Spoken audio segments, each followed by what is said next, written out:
Okay, guys, we are live. So for those listening at home, welcome to the Dungeon Musings YouTube channel. My name is Kevin Madison, and I will be your friendly Dungeon Master this evening. And also, I will say a big welcome to our first session in 2020, or at least the first full session. We did spill over from 2019 into 2020 with our New Year's Epic, but tonight will be our first time starting and ending with both feet planted firmly in 2020. Tonight we are continuing on with our ongoing campaign playing Advanced Dungeons & Dragons 2nd Edition. And with me tonight are the stars of our AD&D 2nd Edition campaign. I'll go through the order I've got you guys on the screen. Why don't you tell us who you are and who you're playing. First up, I got John. Hey everyone, I'm John. I am playing the gnome, wizard, illusionist, and very good cook, Dorman Kettleborn. Nice. And next up is Jeff. Hey everybody, I'm Jeff, and I'm playing Calidor, and he is a elven fighter thief. Nice. And he hasn't really developed much of a character yet. We haven't had much time. We do know he's got one relative in the party, though. Yeah, that's right, his brother. Mm-hmm. Next up is Arlen. Hi, I'm Arlen. I'm playing Bergour, the dwarf. He's a dwarf fighter, and he's often a little foul-tempered. He's kind of and he's got a bit of a pirate tongue. I don't know how you say sailor's mouth. Yeah. I don't know about this potty mouth thing. I don't know how that's going to fly on the stream. Who knows? We'll have to see. Have a discussion back, off stream about it. See if it's okay. I've already had someone else describe the channel as being not safe for work on account of my constant profanity. You're not using headphones? Sorry? You're not using headphones? Yeah, true enough. Next up is Steve-O. Yo, I'm playing the half-elf Cad Knavish Bard. Yes, Trilligo. Trilligo, awesome. And last but not least, making his triumphant return to our Friday and Wednesday sessions is Dave. I don't know how triumphant it'll be, but thanks. I'm playing Dwarven Fighter Cleric, Priest of Clangadin Silverbeard. And, nice. Yeah. Awesome. So it has been about 2 weeks, and also the holidays, which kind of stretches out into an infinite amount of time. So as a quick refresher, just to bring everyone here up to speed and to bring the listeners or viewers at home up to speed too, our campaign has been thus far taking place in in a region known as Heronshire, and Heronshire is part of a nation known as the Yeomanry in the setting of Greyhawk. So our campaign, we decided to set it in Greyhawk, in Gygax's original campaign setting for D&D. And the campaign we're playing is a modified version of Carl Sargent's epic Night Below campaign. So I've been tinkering with this, and I think as with most of my campaigns, the joke we made during the holiday break was that we ran about 100 hours of a game we were calling the Barrow Maze, with about 6 of those hours actually spent in the Barrow Maze. So we'll see. Hopefully this actually is the Night Below campaign, but if it isn't, we don't care. We'll see if we need to rename after the fact. But the game the setting of the campaign is in the Yeomanry and in a region known as Heronshire. None of our players are actually from Heronshire, and what brought you guys to Heronshire was what? Do you guys remember? A delivery message. We had to deliver some special ingredients to a wizard over in Thurmaster. That's correct. So our heroes came from elsewhere in the Yeomanry, where they were all working together at various professions. They had done a little bit of adventuring together, but this was their first major expedition as a party, setting out from where they were and coming through. Along the way, they did run into a little bit of trouble in the form of some bandits. They made some allies in a town called Millbourne, or at least some friends, and then eventually delivered their... and on the way you encountered a bit of a mystery, right? Mm-hmm. What was that? There was a young woman who disappeared overnight. Yeah, seemingly from the inn in Millbourne. And that he happened to be Tauster's apprentice. That's right, yeah. And Tauster was the kind of local powerful mage who's apparently located in Thurmaster. You guys arrived in Thurmaster, and the two towns that we have seen thus far have been... Where is it here? Milbourne? This was the map of Milbourne, guys.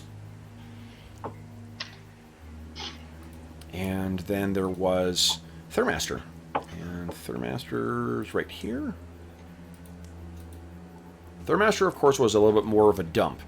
Although, I mean, Thurmaster had good reason for it because it had been, I believe, 20 years earlier or 30 years earlier or something like that, set upon by effectively an army of lizard folk or reptile folk. So that town never really did recover.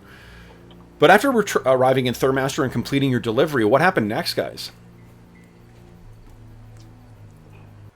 So we told Tauster about this thing that happened with the girl, and he was very upset about it and offered us a reward for sending a message to a ranger. Yes. And then also a potential greater reward if we find the girl. That's right, yeah. And the delivery to the ranger was a guy named Kuiper. Yep. And you did actually meet Kuiper at his farm. And Kuiper looked like this, guys.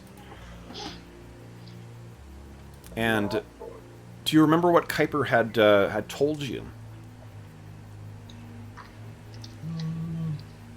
Well, he had somebody he knew, a female that could search areas that he couldn't get to. Yes. And he was more set on locating a missing boy, which we found out once we traveled to the brook, the Hog Brook. Yep. You guys, that do you remember who else you met along Hogbrook? Yes, the wolf girl, the druid. Yeah. Oleana. There we go. And that is what Oleana looked like. And she's the one who had... So what he told you that he and Oleana spoke about was apparently a young boy named... Crinan, correct. Well, from Crinan's farmstead. Had fled from his home, and she saw him transform into an enormous bear. So there is some kind of moon-cursed young lad who's wandering around the woods. And what Kuiper had suggested is that instead of, because you weren't going to be able to do anything to immediately go and look for this girl, that you would help him to secure this young lad. And he had those two big grappling hook or kind of things, or nets, I guess, that he was going to use to secure him.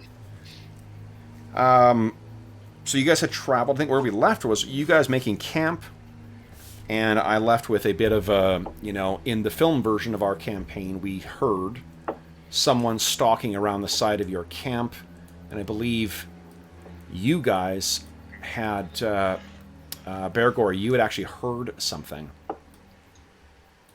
and the viewers at home heard the sound of a bowstring stretching back a bow, and then as an arrow is loosed. So Arlen, since you are the only one awake right now, I think what we will you'll start off as the initiative roller for the group. So, and a refresher, what we're doing for initiative, guys, is we're doing group initiative. So Arlen will roll a 1d10 in chat, and then you will add whatever your action is. Right now, you guys have no actions. Oh, hold on. No, you actually kicked 2 people awake, didn't you? I kicked at least one awake. Okay. Do you remember who it was? Was it... I want to say Calidor? Probably Calidor, since I think Calidor was the one next to me. Right. Okay. So Calidor has been kicked awake as well, too. So, Jeff, you can feel free to declare what you want to do as well. Okay. Okay. So then Arlen's going to roll a d10, and David, you're the only one who I think who hasn't done this. He's going to roll d10, and then you're going to either add like your weapon speed, or if you're taking another action, we'll just figure out what the speed of that action is, and we add that, and then we go low to high to determine action. Okay. And you've got multiple attacks. One neat thing about AD&D Second that we haven't been doing is that you break up your multiple attacks throughout the round. So everyone gets one attack, and then we go into the second attack. Okay. Okay. So I rolled a 4. And an 8 for me. Okay. So then the things. And for those listening at home too, once again, I've still been kind of scrambling to try and get caught up in my preparation for these sessions since I had food poisoning and the holidays. So I'm going to be looking at some stuff up that I would otherwise have had prepared beforehand. So I apologize for the herky-jerky nature of the session tonight. By which I mean I'm going to need to keep looking up rules for an iron golem. So... Look up the fleeing rules too. Good call. All right, so guys, I have my weapon speed. So I'm going to be my first action is going to be on a 7. Bergour and Calidor, whatever you were going to do, just add that to your to the initiative score of 8. What is the speed for just like walk over and kick Druin awake? I'll say that's a 3. Yeah, I'll say it's a 3. That's good. Okay. Yeah, and I guess I'm just gonna get up and wake up Harilgo. Rogo, okay. Harilgo. So, do you have, Calidor, do you have proficiency with tumbling or anything like that, or acrobatics? I might. Let's see. Because I'm wondering if you could actually get up and do that all in one kind of one quick action here. Oh, where's my...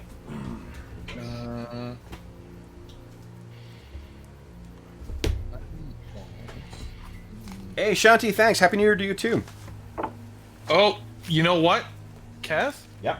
I have training in dancing. If you'll let me use it. Yes, Yeah. use your dancing. Yeah, Dancing. yeah. I'll buy that. Go ahead and give me a dancing roll. Yes. I want to see a Can you dance. pick yourself up? Yeah, he's like doing a fancy dance move You're together. doing the Macarena, trying to wake him up, and it's just putting him into a crazy nightmare. Yeah. Success, nice. Okay, so you'll be able to do kind of a quick roll. Oh, you know what you do need to roll is, Jeff, since you're the only other one up awake, why don't you give me a D10 for surprise? Okay. Since I'm not awake, and my smuggler bonus won't help, will it? It will not, no, unfortunately. 5. Okay, so no, you guys are not surprised. If you roll 1, 2, or 3, you're surprised, but then you'll get to add your Dex reaction modifier, and then if you've got a kit that has something that applies, you could do that as well. And Dave, between now and next session, we can talk about what your potential kit is as well, too, if you like. Your specialty priest can't take a kit, but your fighter class could. Yeah. And that's true. There are some neat dwarf ones. Is that a cover? I looked at some in the fighters, the complete fighters handbook, but they didn't really seem to fit. So, There's a complete dwarf's handbook as well, too. and apparently there's a crusader in the divine one that might fit. But Crusader is an actual class. Oh, oh, really? Yeah. Crusader is a special class that was introduced in Face of Faerun, and then it was also copied in or Face of Faerun. What was it called? Face and Avatars, and then it was also in the Skills and whatever thing. Anyway, that's We can look at it next time. yeah. What I just fucking love getting lost in trivia. So the all right. So then what you hear is as a couple things happen here. So let me see here. Boom. Because you guys are both awake, I'll split the this stuff between you guys. Okay, so I got 2 on. Bergour, what is your current AC?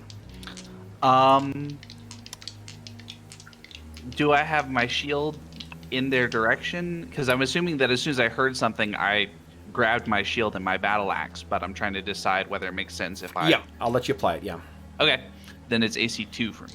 AC 2 for you, okay. Pretty good. It's 2, so... It's gonna be one of those nights, guys. I just rolled a 20 and a 17. I'm very sorry. Okay. So, priest. Well, Bergour. it was good to be back playing. My second character idea was So as a reminder, we are using my house rules too. So your armor, did I put it in the house rules yet? I did not type it in there. I will write it in. What kind of armor are you wearing right now, Bergour? Brigandine. And Brigandine is light armor, isn't it? I light. think so. think I it's- will look it up. Brigandine is... Brigandine, hey. It's a beautiful coat of plates. Yeah, Brigandine. Same as Scale. Yeah, he's Yep. Brigandine's like a shirt with. It's like a jacket with plates metal on it. plates sewn into it. Yeah. So I think that's probably light. The reason I'm asking is because we're going to use the DR rules from Ash. Damage reduction. Yes. Yeah. Okay. Sorry, I got my arms in equip guide here. Let's see here. Brigandine. I see 6. Scale gives 1 point of DR in Ash, so I'll give Brigandine 1 point of DR in this. Okay. Okay, so you get a Sounds DR 1. So what that means is you take, with the DR applied, 3 points and 1 point from 2 arrows that strike you. Fuck. And they have a very crude-looking fletching on them. Would you give me a wisdom check, please? And then I'll make the attack roll. What is your AC there, Jeff? Yeah, my AC. 5. 5. Okay, so I do hit with 1. You're wearing leather, right? That's Or okay. stud leather? I don't think I can afford anything too fancy. So, fuck. Calidor, you take 4 points of damage. Ouch. Ouch, indeed. So Right. I made my wisdom save Nice. or wisdom test. You know the source of these arrows, or at least the hand that made them, of course. These are of distinctive orcish creation. So, let me set up here, guys. Boom. What we see, and actually, let me. I'm certain that I've got a better track lined up here for this. Something a little more exciting than this. Let's see here. How about this?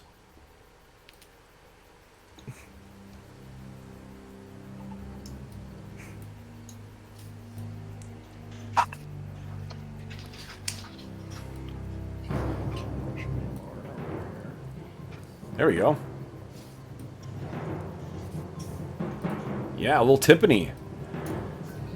So with that as well too, you hear just snarling and shouting from the woods. And what comes racing towards you guys is let's see here, where are they? Boom.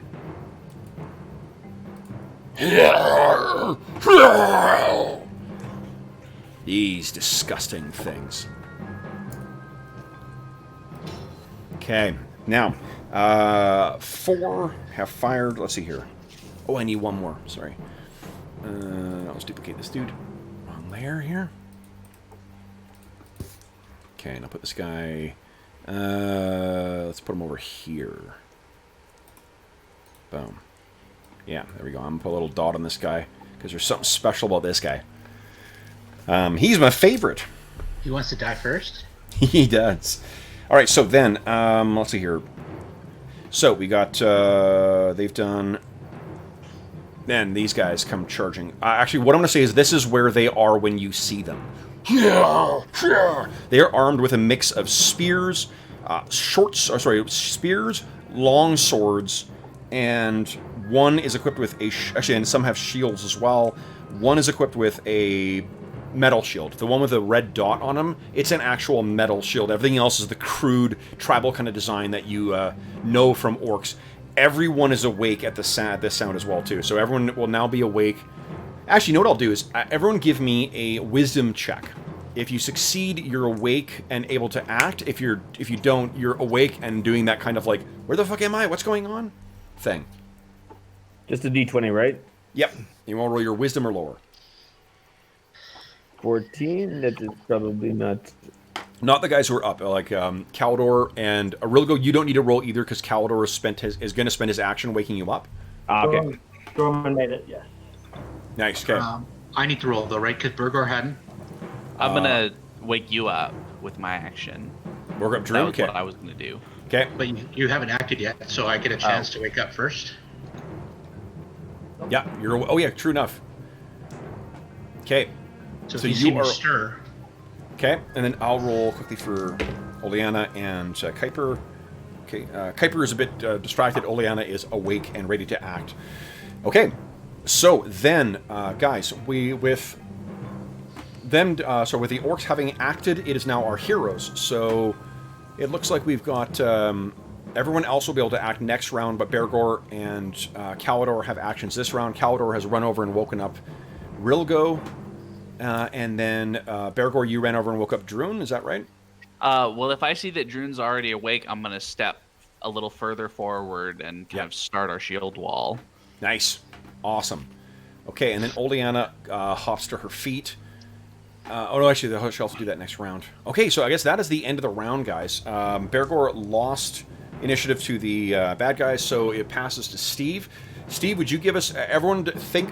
So we're not doing like what we do in Ash, where we actually type out our actions. We're just I'll trust you guys to decide what it is and then add that to the modifier.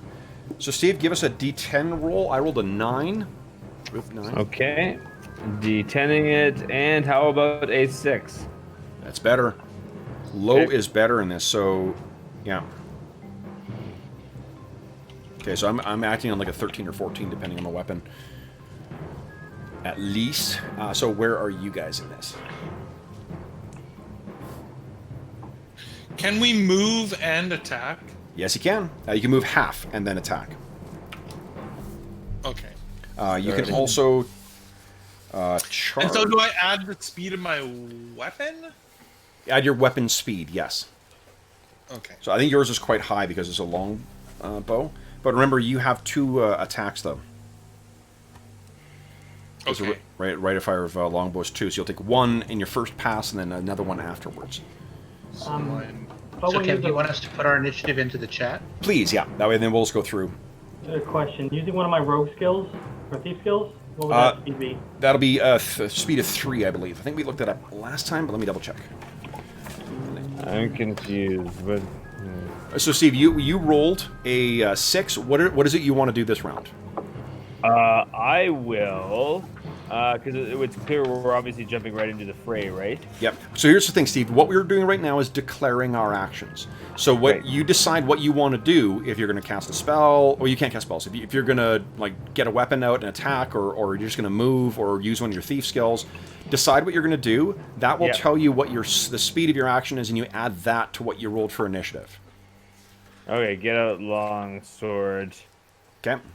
and that's speed of Well, sword. again, Steve, you don't need to write it down. All I want to know is what drawing a weapon. I'll say is a 3 as well. Add 3 to what you rolled, and then put your number down like everyone else has.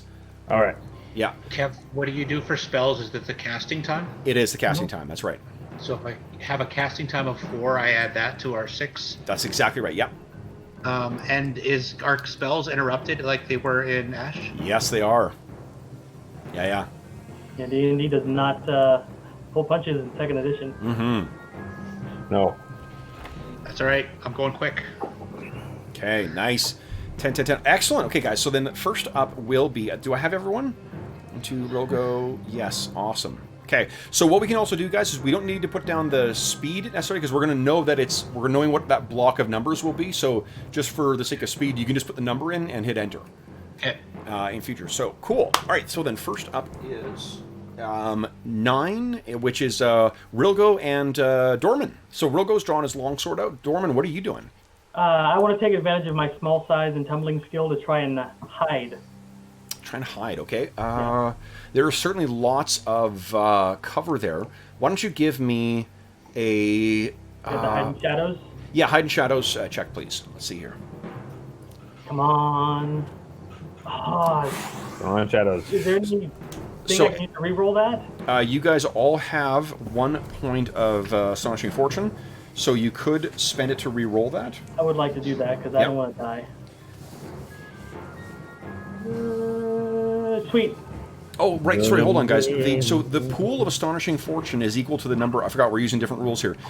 Equal to the number of player characters. So we got 1, 2, 3, 4, 5. Who wants to keep track of the Astonishing Fortune pool? Not me. I can do it in the party notes. Sure. Well, maybe just do it in chat so we all know what... Okay. Yeah, because I mean, it's going So to... since I used So, it, Yeah. so Okay. everybody can use the pool. So if one person's having a terrible day, they can. Exactly. Yeah. Yeah. Okay, so 4 or 5. Nice. Okay, so then go ahead and make your second. And you succeeded. Nice. Yeah. So what do we see? he basically uses, instead of like flipping to his feet and getting outlined by the fire, he like duck covers and rolls into a bush nearby and just crouches in the shadows. Awesome. And starts to reach for one of his weapons. And what does Kobold do? He's probably just cowering or running away. Ooh, give me a morale check for Kobold. 'Cause you've got his morale in there, right? I do, yes. Because this, I think this is startling the animal. I'd buy that. Yeah. And that's a good cover. Let's see. Morale is. I think you've got animal handling, right? I do. Yeah. But So then you could use that to try and get him to recover more morale. I'd have to use an action though, right? You would, yeah. But let's just see. I mean, I mentioned that only that if he does start scampering off, you can be like, heal.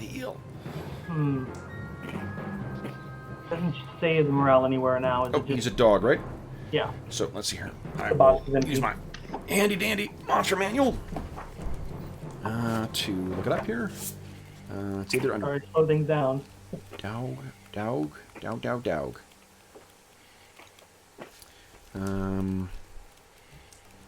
Maybe it's under mammal. Yep, mammal small. Game do I know ye? Mammal, here we go. I'll give him a morale of average. So it's I'll say 10. So give me a 2d10 roll. Okay.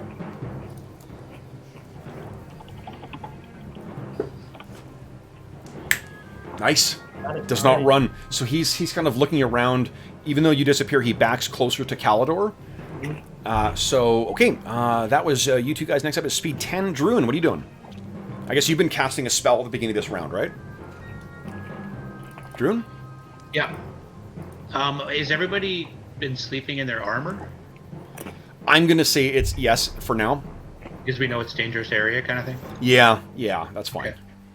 Okay. I was wearing my studded leather when we went into the forest, if you recall. You were or were not? I was. Was. No, that's fine. Yeah. Yeah. So I'm not going to be helpful wizarding right now. No, that's I trust that you got that those particulars covered. Well, so Druin, what are you doing? So Druin is grabs his holy symbol of Clangadin Silverbeard, and he says a quick prayer called Silverbeard, and his beard goes from like a brownish color to like faintly glowing silver, and it grants him an AC bonus of 1. Nice. That's super And long-term effect is it gradually turns the color of my beard silver, but we'll deal with that later. That is so. That is it. I mean, I believe I've cast that a lot of times. Then. Yeah.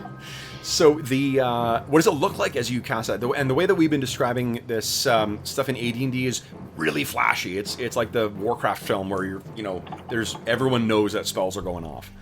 Okay, yeah. So he holds on to his holy symbol with his left hand, and it says a prayer. And as he starts to say that, you see like streaks of silver squeezing through his fingers in all directions. Yeah. And then finally the silver glow just encompasses him and then settles in on his beard and then fades away. Awesome.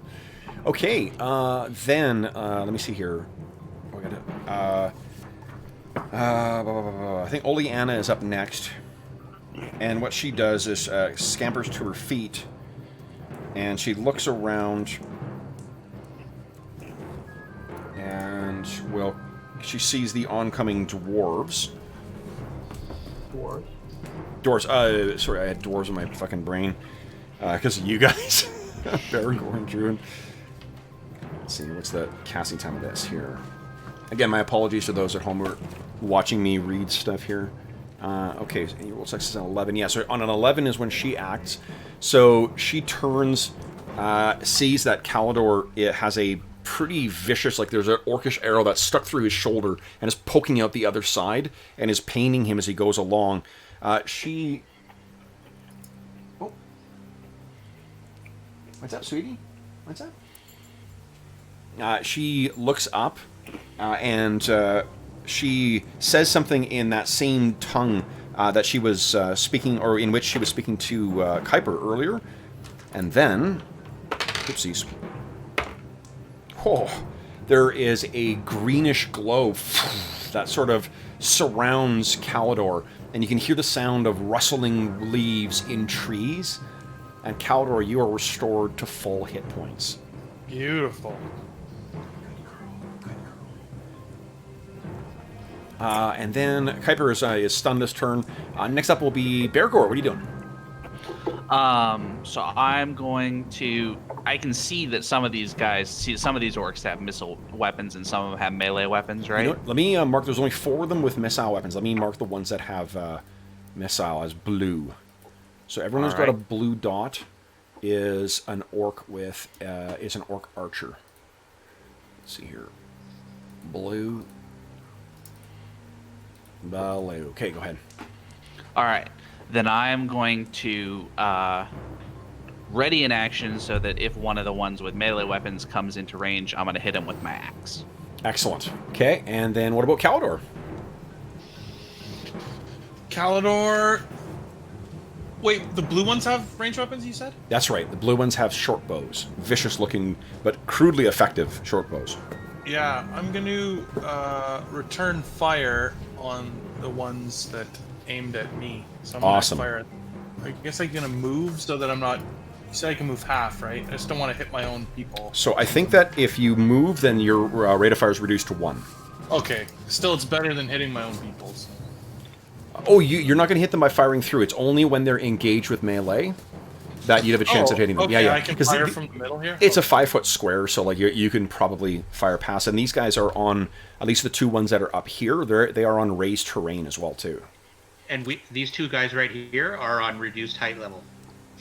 Okay, so... This is true. Fire? It's funny seeing the difference between the... over a 4-foot dwarf. Like, it's really not that hard. Yeah. Ugh. You want to spend a point of Astonishing Fortune and re-roll that? No, I'll just take the second shot. Okay, so hold on. You don't do it right away. You wait till the second pass. Okay. Right, so you just remember that you've got a second attack this round. Okay? Right. So then it is turns for the orcs. Nothing but eloquence from me. So calculating movement. Hold on here. 30 feet per round. Thank you. Game.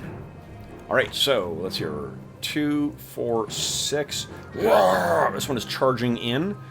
So it's going to get an attack. This one charges in against Rilgo.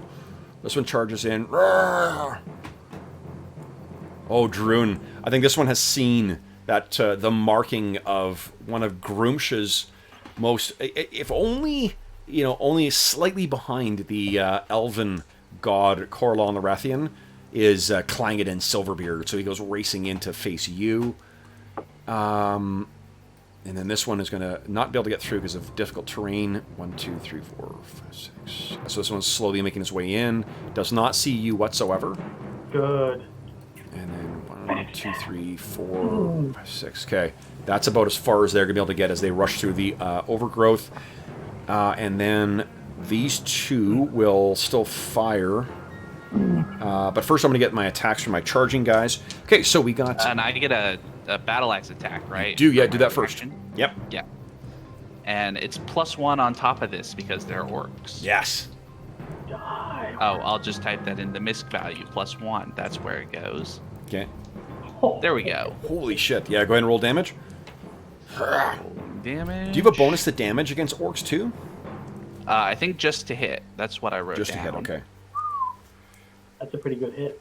Okay, holy shit. So as this thing comes racing in, we'll say this one's one of the ones with the spears. He comes charging in at you. What do we see as you kill this thing mid-charge? Oh, Bergour just catches kind of like at the wrist and cuts off the hand and then keeps going into the main body of the orc. Nice. And wrenches the axe out. And it drops down dead. Then the other ones charging in crash into your assembled party. So we got one with a spear against Bergour. You have an AC 2 right now? AC 3 versus melee. 3 versus melee, okay. 2 versus missiles. That is a miss. So it brings the spear in, but your shield moves to the side, and the spear crashes up against it and pushes the shield up, but is not strong enough to get through. Rilgo, what is your AC right now? It is a... What do we call it for? There it is. 7. 7, okay. Ooh, pretty good chance to hit you. Nat 20. That's not good. No. Remember, there's no crits. No crits in AD&D. Woo. Okay. 1 point of damage. Oh, thank goodness. That could have killed you. So the spear, indeed. it catches just grazes up against your hip, leaving a gash, but not an overly serious wound. The orc with the steel shield comes charging into you, Druin, and it cries something out. You speak Orcish, right? I do. Yeah. What it says is, "Grumps will shit you!" And I don't think that hits. What is your AC? Right now, shieldless 4 + 1, 3? 3, nice. So he misses. Gets in. You have a shield up? Nope. Okay, so he swings his long sword, and what are you armed with? What I'm armed with a battle axe, and I have a glowing shielded beard that Okay, so he swings his forward long, into flex. he swings his longsword at you, but you batter it aside with your battle axe, and his follow-up strike, it hits your armor and does not pierce. Then it is, I got those 2. No, those can't attack yet. I got 1 shooting in. So let's see here. Oldiana, 2 of them are gonna fire at her. Her AC is 10, so that is not good at all. So yeah, both of them hit her. 2 arrows, 1 grazes, 1. Oof, big hit on her. Holy shit. 3 hit points. Oof. Not a good hit for her. And then the other 2, I think, are going to fire at Calidor, because he is there. He's the most obvious target. AC 5, miss and a hit. 6 points of damage. Now you can spend a point of Astonishing Fortune to negate that hit. Yeah. Well, that would kill me, so I better do that. Well, you don't die until you hit -10 in AD&D. Right. So you would just be down and dying, but... Point to our pile. Okay. So then 3 Astonishing Fortune left. Okay, so that is it for the orcs. That means second attack, so Calidor, you get your second attack.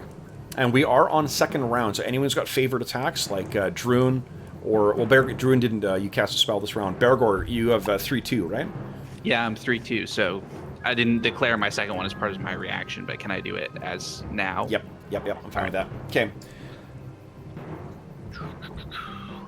Oh, yeah, I hit AC 1 this time. Yeah, go ahead and roll damage, and then tell me which one you hit.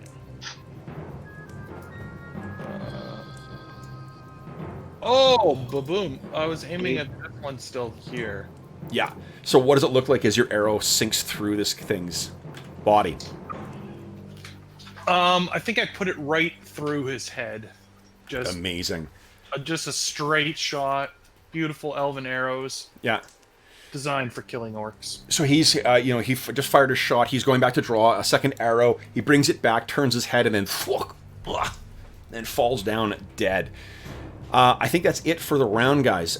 So then, top of the round, you have been... Oh, no, you lost initiative last time. So then, Dave, give us a D10 roll. Well, first off, everyone decide what you're doing for your action. And then, Dave, I rolled an 8. Beat my 8. 6, nice. Okay. Okay. Oh, no, So now, yep. So I say, Steve, actually, you won last round. Sorry, but I think I cheated you there. That's all right. Sorry, Steve-O. Okay. Wait, what did you... Sorry, what did you roll the 6? Yeah, So wait, I add the speed of my longsword then? that's right, yeah. Okay, where the hell is it? Longsword has a speed of 5. 5, there it is. Yep. Excellent. Okay.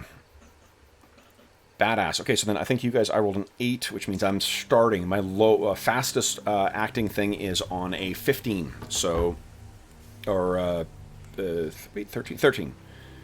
So, first up is Dorman. Okay. Can I... Only question about tactics here. Dorman really wants to get one of these guys in the back, like, unexpectedly. Yep. Can he delay his action to where, because they look like they're going after the druid? Yep. That as they do that, he steps behind them and stabs them as a bush? Absolutely, yep. That's what I'll do. I'm going to go after After that guy. that one? Okay, you got it. Okay, so then Dorman stands at the ready, his dagger in his hand, or short sword in his hand. Next up is Rilgo. What are you doing? Oh yeah, longsword time. Nice. Here we go. And do I roll the one next to the speed? The 2 Yeah. hit. Where it says 2 hit. There's an actual button that says 2 hit next to your longsword. Oh, hit. Yep. Submit. Yeah, there's a Submit. couple prompts. I know, there's a lot of submits. Yeah. That hits! Yeah, so go ahead and roll damage. Rolling damage. We go. Submit. Submit. Six. Nice. So what does it look like so this one is the one that skewered you in the thigh. What does your return stroke look like as it cuts him down? He angers me, so I swoosh my sword above my head in a circular motion and drop it on his collarbone. Nice. Blood spews out and he drops down to the ground, stinking. Smells of fish. Mm-hmm. Okay, then next up is I guess the orcs. Heroes go first, so Bergour and Druin will go next.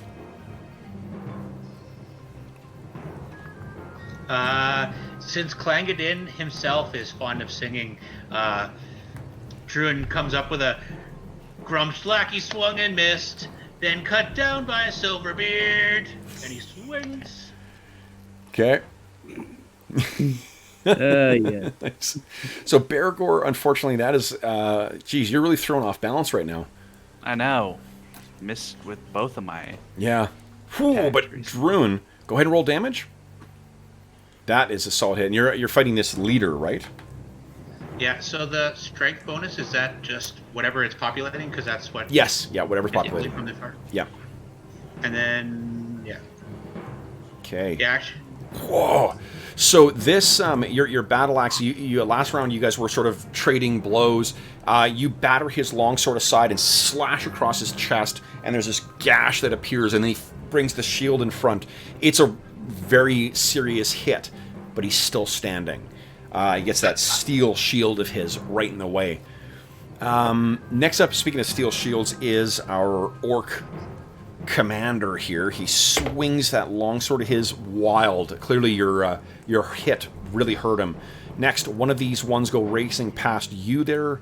Dorman, go ahead and make your attack. Perfect. He was going to step behind him and stab him right in the back. Hopefully this works. Yep. And he's using his light cleaver that we're saying is a short sword and just try to get him right in the spinal cord. Nice. And choppity chop chop. Come on. Oh. 16. Does anybody mind if I spin a point? I know I've spent one already, but He'll do double damage if he hits. go ahead. Yeah. okay, cool. I mean, what else could Keth throw at you? Come on. Well, he doesn't know I'm there, so I don't know. Jeez. Okay. Okay, so unfortunately he goes running past you. Let me make a wisdom check for these guys. Yeah, he hears you actually too, so he kind of turns around and sees that you were there. Can I stick my dog on him now? What's that? Can I stick my dog on him? No, I think your action was to jump and backstab. So, okay, so then it is. I'm gonna let him attack you at -2. So, what is your AC right now? 4. 4. Okay, so -2, so -2. AC 2. Okay. Nope. He swings wildly at you. He's one of the guys with a battle axe, and it misses you. Maybe he thought I was bigger than I was. Yeah. Nice, sweetie. Good girl. Good girl. And then you are going to... Then the other one goes racing past and attacks Oleana with his spear. Misses. Come on, Kuiper, do your job. Yeah, Kuiper's going to get up. Okay, so that was the 13. 14, Caldor, what are you doing? Okay, I'm gonna fire at the other archer there. Okay. See, come on, submits. Oh, just back and forth. Bad roll. Okay, so you fire at him. He's going to fire down at Kuiper, actually, this time. That is a miss. And then one of the other ones, or the other two ones, will fire at the druid again. Although they got one ally in there. I don't think they care. Let's see here. And I rolled a 2, so they just hit an ally. So one of the... The one I'm behind, yeah. So the one that that Oleana is fighting just got hit in the side of the head by one of the other orcs' short arrows. And, just, and the other one misses. I think that's it for the first round of arrows. So then, second shot for Caldor. Yep. Sorry. Hit. Oh, wow. Jeez. It's almost more insulting when they tell you the AC. They're like, you hit an AC that's not in the game. So also the other two ones are actually going to drop their short bows and draw bastard swords. So the blue dot ones are over in the left here. They are going to be coming into melee next round. The other one is going to keep shooting. Fucking 18. He hits Kuiper. Oof. So Kuiper takes 6 points of damage. Shoo-shoo. Big hit on Kuiper. Then it is the end. I think that's the end of the round then, guys. So top of the round, you guys won initiative. So Dave, go ahead and give us everyone figure out what you're doing. I rolled a 10. So Dave, as long as you don't roll 7, there we go. So my first action is a 15. Nice. Okay, who's in... So... 15, nice. Okay, so the first up is Rilgo. I will saunter on over around. Yes. I got a Oh, sorry, 10. Dorman is first. No, he's got a 10. Yeah, Dorman's up first. Okay. Sorry. Go Dorman. Well, yeah, Dorman's gonna look over the other two about to charge. He's like, I ain't having any of that, and he's gonna step in real close to try and protect the druid. But I want to try and use my tumble skill and dodge over there. Yeah, sure. Go ahead. Give me a tumble skill. Yeah. There's tons, like I said. I'm gonna forgo any attacks, so I'm gonna try and focus on defense and defending. Awesome. Okay. So. Yeah, then I don't worry about it then, because I'm not going to make any. If you're not making any attacks, then it won't. There's one tactical option that doesn't draw attacks of opportunity, so. Okay. Do not worry. But you do get your bonus to your AC too. Okay. So yeah, basically he's gonna start defending and blocking attacks, and he's taunting them like orc loving blah blah blah blah blah blah. Trying to get their attention. Well, he's also, I mean, you're like 3 feet tall, so that's pretty great. Okay, so then, sorry, Rilgo, your turn. All right. Well, Rilgo is going to wander around Bergour and then slice at Mr. Orc. Okay, here we go. All right. Swing that Hit. old... Submit. Ooh. 7. That is unfortunately a near miss. Bam! Clatters up against his shield. Next will be, looks like Bergour and Druin are acting simultaneously. You dwarves really have it in unison, right? Teamwork. I didn't know what you guys meant by submit. I thought you were like trying to like tell him to quit attacking or like, you know, submit to my will. No. No, there's a submit button thing. Oh, It's the advanced part of the Dungeons and Dragons. Yeah. Fortunately, this is, that actually is enough to take it down, Bergour. Nice. Yeah, so what does it look like as you take that one down? Axe right in on the top of the skull into the brain. Nice. So you kick it at its feet so it Which drops I down to your have to, height. like, hop up to do, right? Yeah. Because I'm a short dwarf and this is a big orc. So. Well, I think what you do is when it spears, it tries to like send its spear out at you. You kind of grab its hand and then kick its foot, knocks to the ground, and then you bury your battle axe in its head as it comes down. Druin, You hit. Roll damage. AC 5. Ooh, nice. And here we go. 5 points of damage on top of what you did before. So clearly the bleeding wound across this thing's chest has made it clumsy and slow. So you are able to, when it swings at you, you watch for the opening in the shield, and before the swing can land, you bury your axe in its neck. It drops down dead. All right, I believe it calls for a morale check. Let's see here. That is a high roll. So these orcs are getting the fuck out of dodge. Oh, no. Okay. Comeback experience. So, Calidor, you have the action first. You don't remember, this is AD&D. You don't need to kill them, you need to defeat them. Yeah, I'm gonna shoot the bastard here that's running away. He's not, they don't actually. Or he's not act yet. running yet. Oh, Yeah, sorry. you can see in their eyes the Here. will Oh, to my fight. word. That's ridiculous. I've rolled just fantastic. Oh my god. Okay, so that is a that arrow goes way over their head. Oleana is going to try and whack that orc that you've engaged there with a staff. Thako is an 18. Nope, as a miss. And then Kuiper. Kuiper, you're useless. Do something. Kuiper dives forward here and swings his. A 3 is not going to hit. I believe it is it for you guys. So then the orcs. This one up here is just going to go because it's got the. As soon as it gets a little bit of distance between it, you'll lose track of it. These two beat feet in a run, so they're going to go 1, 2, 3, 1. Yeah, they're basically go over here now.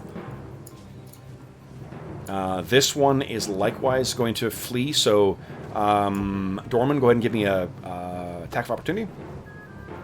I am defending, like. Oh, you got that's right. No, so, sorry, you get no attacks. Yeah. I So don't know how that works. I'm just saying. why don't here two of you guys give me D20 rolls, please. These will be the attack rolls for Kuiper and for Oleana. That's a good roll, Bergour. 8. Oh no, dang Okay, it. Never mind. 3. Oh, great roll. All right. You beat me, Drew. Sorry. Nice. Didn't mean to beat you. Okay, so the combination, clearly Kuiper and Oleana have fought together before, because there's a look of, between the two of them, and Oleana smashes into the knee of this thing, which throws it off balance, and then Bergour just stabs through and catches it right in the, right where the what do you call it, the armor ceases. Brings his sword back, and the orc drops to the ground, dead.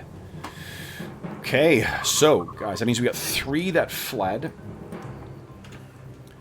And as he's dropped to the ground, you guys have an opportunity to sort of take stock of the state of health of each other. And let me just turn this down here. Dorman goes to his dog and says, "Good boy, Kobold. You didn't run at all. Good boy." Yeah, hey, arr, arr, kind of barks at you. Somebody really wounded? Bergour took a hit. Bergour's a little bit. Yeah, Bergour's a little bit hit. Does anyone have first aid or medicine as a proficiency? I don't think I did. No. Okay. I have 2 Cure Light Wound spells. Oh, there you go. Yay, clerics. So, with them in having fled, what happens next, guys? It's the middle of the night. It's actually right near dawn. Hmm. And one thing I will note as well, too, there is the overwhelming stink of fish from their bodies. Like it wasn't, you thought it was maybe the blood or something like that. It is coming from their overall bodies. Ew. Gross. Yeah. Is there anything special about the shield of the leader one that Druin fought? So there's a couple things about this, these things, guys. Let me, and again, I apologize for, I keep making excuses for this, but I'm sorry I didn't. There's stuff I wanted to scan in before, but let me show you something. I'm going to hold up to the camera, because I'm going to show you what their shields, there is an insignia on their shields. The crudely made ones, I mean. Let's see. It is... A lidless eye wreathed in flame. When That might be homage the goes wrong. to just lazy cut and paste. What's a Swauron? That'll be Swolron. Swolron. He's just like Sauron, but muscular. Yeah. But he learned the spell for muscle gain. Yeah, exactly. I'm gonna punch Bergour for a D8 of healing. Boom. Any Okay. other sweet Okay, guys, let me see if I can get this up here. And for those listening at home, I will post a better version of this and show for next time, but this is what the sigil looks like, guys. Oh, it looks like you killed a few of them, though, Keldor. Axe shattering a skull full of arrows in each eye. Okay. So that is on all of the crudely made shields that... let's see here. Those 3 fled. One of them is dead. So there are 4, 5, 6 that are there. You are a blacksmith, right, Bergour? I am. So you want to know something unusual about some of these weapons? The spears are that there's 4 spears that are not remarkable. The 2 long swords, though, however, these have been wreathed and are infused with silver. There are 2 silvered long swords.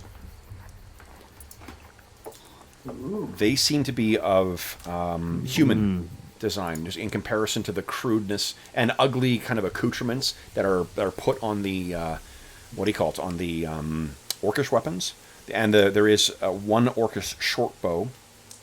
Oh, and Jeff, you go ahead and give, I think it's a 50-50 with each of your arrows, too, for recovery. Oh, right. And I think you can use these orcish arrows if you choose. Oh. Because each of them will have, the one you did drop, it fired 1, 2, 3, 4, 5 times before you killed it. No, it fired 3 times before you killed it. So it'll have 7 arrows left. So you can add 7 arrows to your thing. It's just you've got your elvish ones and these ugly orc ones as well. Yeah. The one who seemed to be in the lead, he actually had it is a very plain and unadorned shield, but your ability with working with weapons, this is an extraordinarily made shield. Oh. This is something that the creator of the thing is. Oh, nice. So Druin, so both of you guys can notice this. This thing is really impressive. Like masterwork? It's there's no such thing in AD&D, but it definitely is something. It is the work of it, if not necessarily a genius. It is someone who is it's someone who's very crafted. Like, this is a monumental work of someone of middling ability. Okay. Then let's see here. We have I'm keeping track of loot, guys. 7, 8, which you guys kindly give me a roll of 16d10. Of course I'll do that. Nice. All right. Roll 16d10. Yep.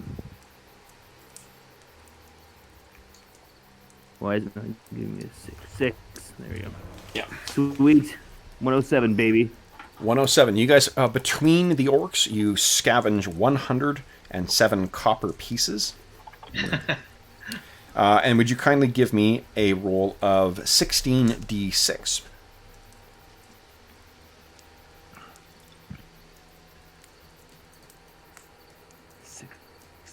D6. Booyah shaka, that's a 59. 59 silver pieces. And then, does anyone have the appraising proficiency? No. Interesting. So, I then... have identify as a spell. You have identify as a spell, yeah. It's not going to help, though. Not in this case. No, this is kind of, my cat's breath smells like cat food. Thanks, Ralph. What does that have to do with what we're talking about? So what you also find on the leader, he has a gold brooch in his disgusting little, haversack. And this thing is gold set with carnelians.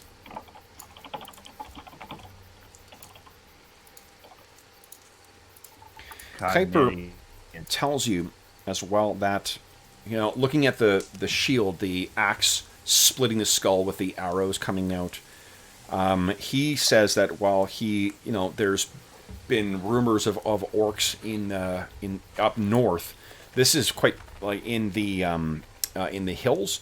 This is what is the hills called? In the Blandride Hills, and certainly in the Great Rock Dale. There's tons of tribes of orcs in there. This is quite unusual for orcs to be in here, and he doesn't recognize this tribe. This seems something new. It's not one of the ones. They remember that Kuiper, when you were talking to that wizard, Kuiper, what's his name? Oh boy, where's my NPC sheet? When I need it. What's the name of the wizard you were delivering this thing to? Towster. Towster. Yeah. I think Towster told you about how he had held off or helped ambush a humanoid army that was trying to make its way out of the Great Rock Dale. This is not. He would likely be familiar as one of the Heronshire Rangers with the tribes of humanoids in here, but this, unfortunately, this was not something that is familiar to him. So, in addition to that, these guys are wearing disgusting studded leather, and there is this well-crafted iron shield and then some more crudely crafted orca shields with those designs on them. So, Is the shield like a medium shield or be like what do you call it? I can't remember if I didn't do any house rules for shields, right? Or did I? I Or didn't. you can break your shields. Oh yeah, and all shields gain +1 AC bonus versus missile attacks. Okay, so this would be effectively not a buckler or something like that. It's a regular kite shield or something, or not kite shield. It's a round shield? Whatever Yeah, it's I called. think they have small, medium, and body. I think. Okay, are the three. so medium shields, yes. Yeah, the body sounded like a tower shield or Yeah, more like something. whatever you call. Big the- Roman ones. Yeah. The it's not an aegis. What is the big Roman shield called? A scutum. Scutum. I had that in my head, and I was like, no, I was confusing with pilum, the spear or javelin. Yeah. Okay, so then, what are you guys doing? Oleana is a little injured, but she does not have any other cure wounds left, so clearly she just left it for you. She does, however, treat herself with some herbs and some cobwebs, and she does the same for you, Bergour. Would you give me a D3 roll? You heal 2 hit points. Nice. So, how bad is she? And so, do we want to meta and say that my character had used some of his spells the day before, rather than me having a full assortment? No, that's fine. And the guys didn't run into anything that would have justified you using a spell today. Okay, so then The extent, I can cast 2 spells before I pray and get them back. So this is gonna be the start of the we day. might want to Though. patch up Kuiper, right? Because he got a bad hit from one of them, didn't he? He did quite bad, yeah. So she's give me a Rilgo. Give me a D3 roll as well. I just realized you're injured. Actually, no, don't bother. You're down by 1. Rilgo, you're healed back up to full. Everyone else is right as rain, right? Yeah. She Yeah. healed me during the fight. So give me a D3 roll again, Arlen. Let me see how much Kuiper gets back. 1. Okay, so he's down by 5. It was Okay. a big hit, but not. He seems to be weathering it quite well. do you want me to set my prayer guidelines, like when I pray for my spells and when I get them? I'll trust that you do it, and then just fill it in narrative. When Okay. when do you think that you do pray for spells? First thing at dawn, or Yeah, at dawn. Sure, at then first, yeah. First flight. So you got 2. You can go ahead and blow your Cure Light Wounds and then pray to Clangadin. Okay, I will try one on, what's her name? Oleana? Oleana? Yeah. 2? Well, it's better than nothing. Better than nothing. And is he still wounded? She's actually a little more wounded than he is still. Okay, then maybe I'll use the second one on her. Okay. Oh, Nice. Nice. So she's back up to full. Okay. All right. So she kind of, she's very twitchy, kind of like, like a nervous animal almost, where she's kind of looks to approval for Kuiper to let you, touch her, and then you kind of say, he nods his head. What does it look like as you cast your Cure Light Wounds? Well, I was going to ask if I can do a slight modification to the description of the spell, because it says laying hands. Yeah. And I think that's what most priests would do, but given that I'm a bit of a surly dwarf and a bit of a scrappy fighter, yep. I was going to punch people as the, a light punch on the shoulder and you get a blast of silver. Sure. But I might not do that for her. I might refrain, given that she's so spooky animal. I might just gently touch her wound area to kill. So yeah, it'll be similar to before. We're doing this over the top thing. So he'll grab onto his holy symbol, which hangs around his neck, and say the prayer, and streaks of silver will start to come through his hand, and he'll kind of glow, and then he'll normally just punch somebody in the wound area, and it'll heal. Nice. Okay, so then you kind of lay your calloused hand on her shoulder, and her wounds kind of seal up with silver light. Yeah, it starts to knit and then disappear. Excellent. Just leaving a wounded armor or clothing behind. Okay. So then as the first light of dawn comes, I think both she and you will prepare your spells. Dorman, when you prepare yours first thing in the morning? Pretty much in the morning before he starts cooking. So he's going to actually take off his armor, and because it's all got gunky from the fight. Yep. He was getting in the dirt and whatnot, and he's just going to roll it up, put it in his backpack, and start scribing his spells in his spell book. Okay. Nice. I'm going to prepare armor and color spray. And okay.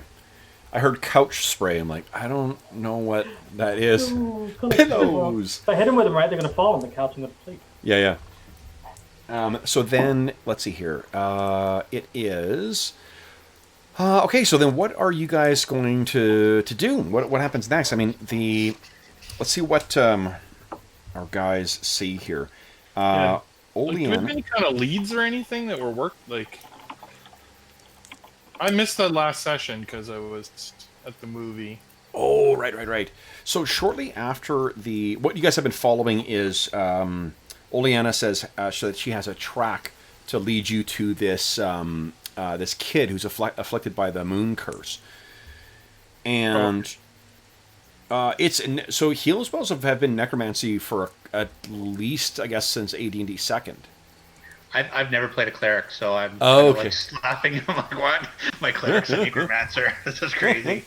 Well, necromancy is a control of life and death, and only evil if you use it for evil purposes. Okay. You can't reverse it to do cause light wounds, right? So the evil comes in. Yeah. My god wouldn't like that. Or okay, so as shortly after the attack, it begins to rain, and as soon as a light comes, Kuiper tells you that unfortunately he cannot. While you guys are kind of getting ready and preparing your spells, he does a quick look around to see if he could figure out where these orcs are coming from. But unfortunately, he's not able to find the tracks at all. And Dorman, once you finished up, you kind of consider doing the same. Does anyone else have survival as a proficiency? I know that Dorman does. I just don't know if anyone else does. I have tracking, actually. Oh, okay. There you go. Yeah, so you look at the mushy ground that's being left by this early morning rain, and it doesn't surprise you that he's having difficulty. It would be nearly impossible to follow this. However, why don't you guys give me, let's see here, John, give me a 1, 2, 3, 4, give me a D5 roll. Let's see who sees this. 1, 2, 3, 4. Rogo sees this. So Rilgo, you while everyone's kind of getting themselves ready and whatnot, and getting their supplies stacked up, and getting ready to hit the road again, what you see is Oleana. Again, just as a reminder of what Oleana looks like. She is on the edge of the thicket. Remember, she's got those two big timber wolves with her as well too, which did nothing in this fight because the DM forgot about them. But And no hirelings. Bush League DM, seriously. So what you see is that the wolves are sitting at the back, but she's on the ground and kind of like and talking in kind of, or at least making sounds in kind of yips and barks. I'm not going to make those because Anna will wake up. And I don't want to. She's sleeping soundly right now. But what with a. Actually, why don't we do this? Rilgo, give me a wisdom check, please. Let's see if you can figure out what the hell she's doing. She's crouched on all fours and kind of making these yipping and barking sounds. Oh, tell me more. I like this girl. I'll bet you that succeeds. Okay. So what you see is there's poking out a little orange face with a black nose and white accents of a fox.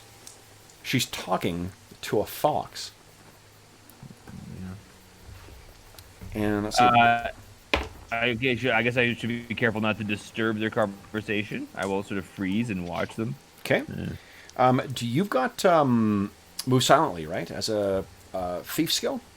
Well, yes, I do. Yeah, why don't you go ahead and give me a roll for that, please? Let's see if you're able to remain unseen here. Move silently. Where is it? Detect noise. Hey, how come I can't see it? Pickpockets. Move silently. There we go. No, I don't have it as a skill. Sorry. Oof. Okay.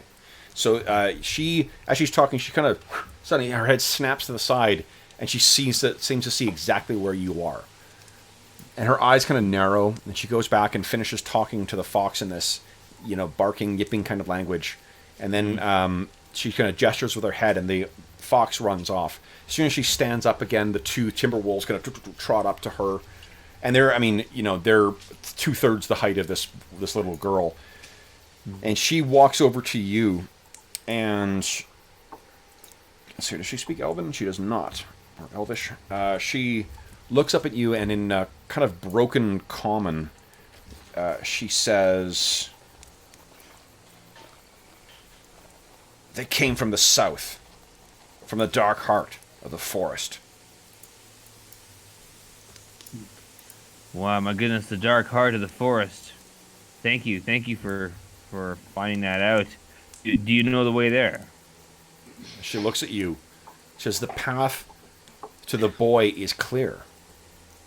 She kind of gestures off in one direction to the west. Very good. So she, unless you say anything else, she turns and she'll walk back to the camp. So she speaks to Kuiper, and then Kuiper kind of translates to you guys. Kuiper informs you that the Oleana, while she spoke to, one of her animal companions or animal friends, and apparently these orcs actually came from somewhere to the south, a place that she's calling the dark heart of the forest. And she also is able to easily follow the trail of the bear. While the tracks of the orcs are a lot harder to find, the lumbering passage of a newly, cursed werebear, that's a lot easier to follow. Mm-hmm. So, what are you guys... what she says... You remember from last session, too, that Oleana moved a lot faster than you guys through this terrain. So she was able to zip ahead and get back. She was actually kind of waiting for you guys to catch up. What Kuiper says is that Oleana is going to go and investigate to the south. But she says that you're all too slow and too loud. Hey, So she will... they are. Too slow, I believe you, Mr. 3 feet tall and, 1 foot legs. So she's going to be pursuing this further south. But she tells Kuiper how to get to the, or how to find the path of the werebear. Kuiper, let's see here.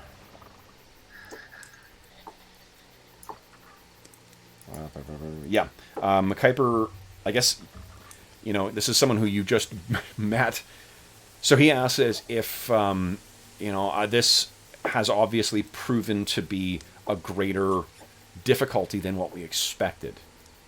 This is, I was hoping to find a boy and secure him and bring him back. It will be difficult and not impossible for me to do that on my own. But if these woods are lurking with orcs as well, I appreciate that this is not what you signed up for and will understand if you want to head back. I will be pursuing the boy. And I can tell you, and he looks down at Dorman and he says, I can tell you the direction to get yourself back to the stream. Are we really going to give up on him now? No. So just, we're looking for a missing girl and a missing boy, but they're separate? Just so I understand. Yeah, there's a mage that went missing from the town of Millbourne. Yeah. The daughter of two of the two millers, the two ones who run the mill in there, and the sweetheart of one of the owners of the tavern in Millbourne, and she's also the apprentice of Tauster, the mage in Thurmaster. She's gone missing, and that's what you guys were pursuing. I think it was Dorman or Caldor who came across. Someone came across some markings as if she, or some fabric. Is that right? Calidor, I think. Yeah, it was Caldor, I think, who found some fabric on the north side of town. No, it was Hobbs' character. Oh, right, the Also elf. has an elf. Yeah. Yeah. So the missing Oh, boy yeah. is a separate issue. I was gonna say I don't.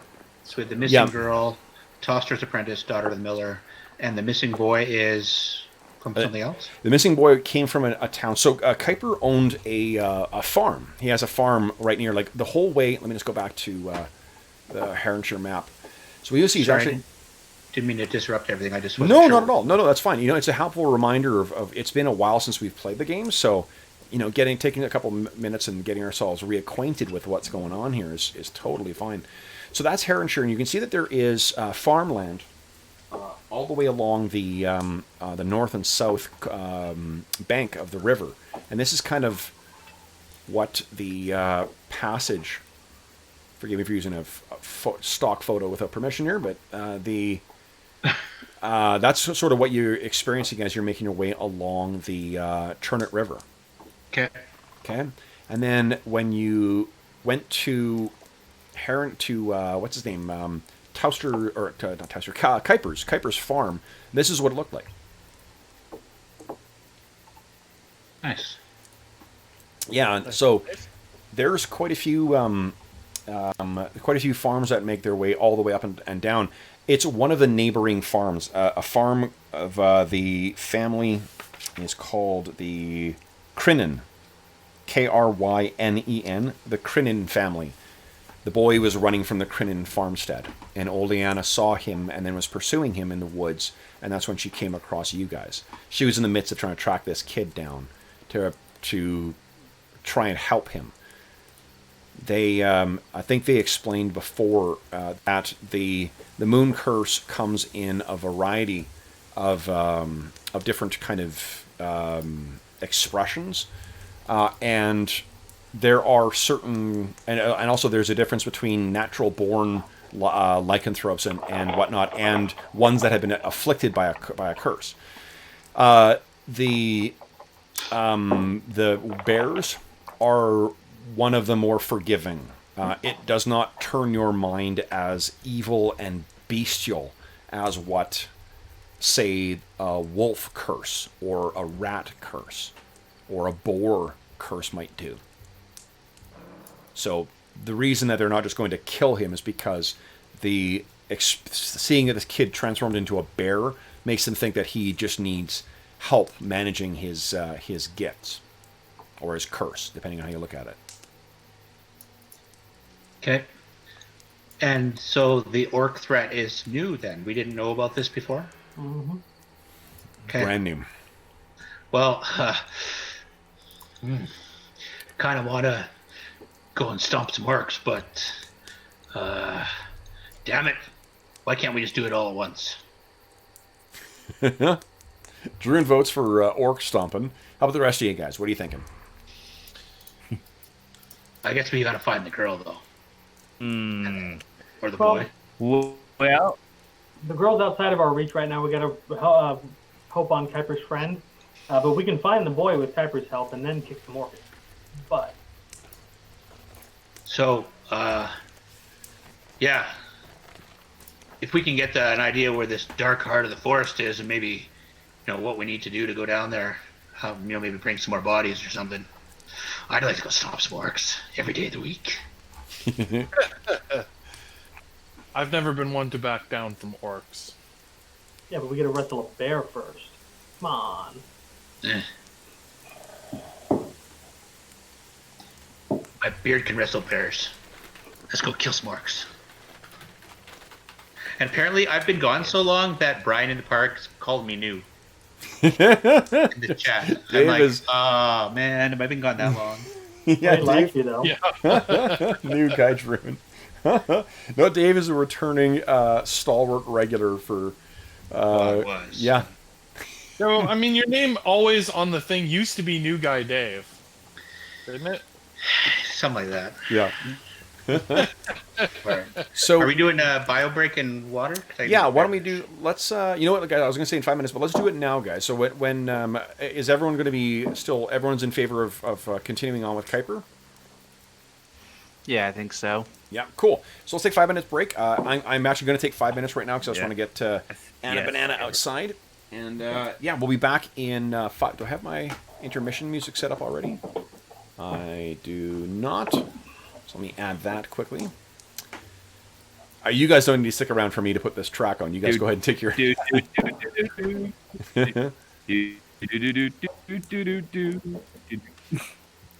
we go. Okay. And our intermission music, boom, starts. Okay, back in a few minutes here, folks.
My wife's liking the episode as well, guys.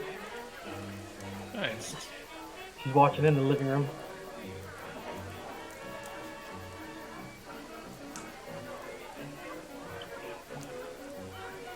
Dave rocking out over there? I'm listening to the on hold music.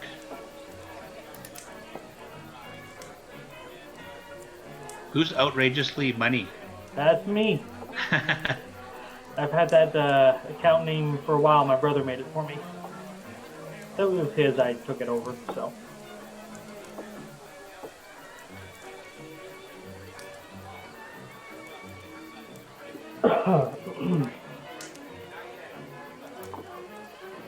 Man, I kind of miss playing a second edition D&D. It's nerve-wracking. Yeah, it's definitely. There's a lot to remember. It's a lot of stuff's changed dramatically. Well, my first foray into Dungeons and Dragons was through the Baldur's Gate games, which is almost pretty much this, but with some slight tweaks to it for computerization, of course. But so this is real nostalgia for me. Oh, I was playing pencil and paper first edition, and then this. So I don't know. D12 hit point barbarians with a +8 con, and at first level 20 hit points. That was fun. If you rolled well. My favorite system is the 3.5/Pathfinder, just because that's the one I'm most used to. Yeah, well, and it was out for such a long time too, right? Yeah, I was there when well before the Pathfinder took over 3.5. I was part of the old Grognar base. Like, I'm never playing 4th edition. I played a little bit, didn't like it. Played a little 5th edition, didn't really like it. Yeah, Some things I like. So. Hey, Arlen. Are you there? Oh, he's got finger. Oh, I was muted. Okay. I was just going to ask, what system did you use to run the Song of Roland? Song of Roland was Paladin, Mhm. which is an adaptation of King Arthur Pendragon. I was there. I died almost immediately. Not immediately. We made it through like a lot of role playing and didn't die. It was just the beginning of the battle when you died. Yep. Yeah. Well, Thanks, you Rick. know, battle's a dangerous place to be. Well, yeah, that's it. Yeah. After all those years of being a squire and then a knight and then Are you gonna be running anything like that again, there, Arlen? I need to figure out what I am, because I've got an idea. I want to run something for the new year as a campaign, and I've got a couple of things that I'm thinking about. King Arthur Pendragon is one of them. So the big two, King Arthur Pendragon and One Ring, are both kind of high on the list. Like old One Ring or new One Ring? There is no new One Ring. yeah. Oh, I thought there was like a 5th edition adaptation that had just Oh, come well, out. there's the 5e version, but I'm a little bit tempted to try the 5e version just because I feel like I've given 5e a kind of unfair deal, and so it'd be fun to sort of try it out and see with the Adventures in Middle Earth changes. But I think more likely it'll be the One Ring First Edition, playing through the Wilderland adventures. Okay, well, keep me posted if you need somebody to, stomp around in Middle Earth. I could definitely Be talked into that. Oh yeah, in Yeah. a pretty easy heartbeat. Yeah. Well, I can see Lord of the Rings on the shelf behind you, so. Oh yeah. Yeah. I rearranged my dining room and put like 2 bookshelves full of games and stuff. So Yep. Nice. at the very top of the bookshelf, I don't know if we can see it, but there's some video games there, like Baldur's Gate 2, Neverwinter Nights, Got those. Classic. Guild Wars, Got Battle that. of Middle Earth, Got that. some Age of Empires stuff. Oh, lots of good stuff. Yeah. Nice. I was playing that Middle Earth Shadows of Mordor game you recommended there. It's pretty good. Pretty good. I got a little bit over my head in certain areas, but I always pulled through. I just started that like literally 2 days ago. I turned it on and I'm like, hey, I forgot about this. Yeah, it's pretty fun. I was joking that it's pretty clear that they like don't get it in terms of Tolkien's world, because like the professor himself agonized over whether or not orcs had to go to hell, and he had made them that way. And then on the launch screen it says like, sign up for a newsletter to get the +3 sort of orc slang or something like that. It's like, yeah, No you guys are kind of in a different mindset That's pretty awesome. than the real thing. But Yeah, well- you know, it's a fun game. Yeah, when you want to kill some orcs or chase Smeagol around the map, that's fun too. I like the elf shot. You know, Yeah. run out of elf shot, just go and drain it from some poor orc soul. Yeah, exactly. I got really good at using them as a body shield. Because that makes you a good person, right? Yep. You lie down? You lie down, sweetie. Excuse me. So what other games have you guys been playing? I heard about something about Starfinder, Ash. All right, sorry about that, guys. No problem. We're just bull crapping. Oh, nice. That is excellent. Although I'm going to ask you to watch your language in future. Watch your fucking motherfucking shitfuck language. No swearing until you Don't worry, say Kev, I had that shit all under control while you were gone. Outstanding. Perfect. All right. So, okay. So where we last left things with you guys making your decision the foolish and fatal decision to follow along with Kuiper, the doomed ranger. Is that how we left things? Oh, is that his name? Well, if he dies, I can find my way home. Okay. So then what? What you guys will do then? The rain unfortunately carries on for much of the day, so the travel through the Thorn Wood, and if you're curious why they call it the Thorn Wood, the brambles and tears in your clothes and robes and stuff like that very quickly inform you as to why this forest carries that sobriquet. I'm glad I cast armor. Yeah, really. Yeah, especially for how low you are too. Then and I'll trust you, let you guys manage. What's that? Who all uses a shield here? I think I use a shield, but you don't have a shield, right? Maybe you should carry it. Well, I have a shield. I have a small shield, but I'll use. Oh. Do you want to use the metal shield? I don't really want to carry any more than I have to because I'm right up against the encumbrance limit. I'm actually fairly good on the encumbered side, so I could carry that shield until mine breaks or something. Yeah. the steel one. You mean? Yeah. Yeah. Yeah, I Dorman's figured at some point I'm going to use break your shield to take half damage. Okay. So Are you going to use the steel shield at first, and then use the reserve your small shield for if that breaks, or are you using the shield you've got right now and saving this one? tactically, it would make more sense to use the better metal shield right off the bat, but the small shield that I got from my clan is the one I'm going to use now. Also, I don't have to change my character sheet. So I'll add metal shield, medium shield into my inventory. Yep. And then that would be. Well, I'll let you trust check the weight on that. I don't know. I don't have it on my DM screen. I can look it up in the equipment guide if you want. There you go. Yeah, go nuts. So then, guys, why don't you guys let's go left to right. I'm gonna put Kuiper up front because Kuiper is going to do the tracking. Go ahead and from left to right, left being the front, go ahead and set yourselves up in your marching order. I'm pretty good at tracking as well, so I'm gonna assist him with Kobold next to me. He's much faster than you, unfortunately. Remember, Right. you're gnome. You got gnome legs. Okay.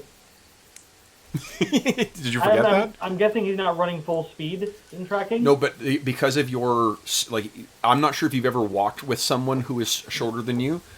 Take that, and that you're half his height. So, he's going to be moving a lot faster than what. Well, the slowest sets the pace, right? No, that's if he's letting you slow him down. He's keeping track and going up front, so that's why. Okay. Yeah. Oh, okay, I see. So he's ahead of us and we're following behind him. Exactly.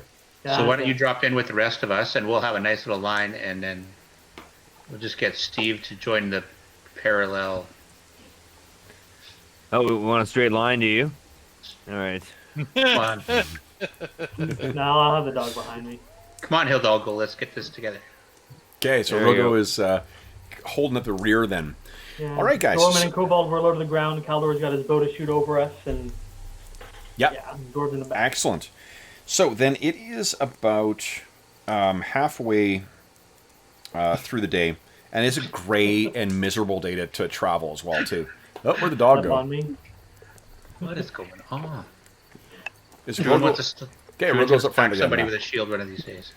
Okay, so we got Back Druin step. watching the rear, Bergour. Why do we have all the fighters at the back? That's what I want to know. You guys tell me. Because this is classic D&D and nobody wants to die.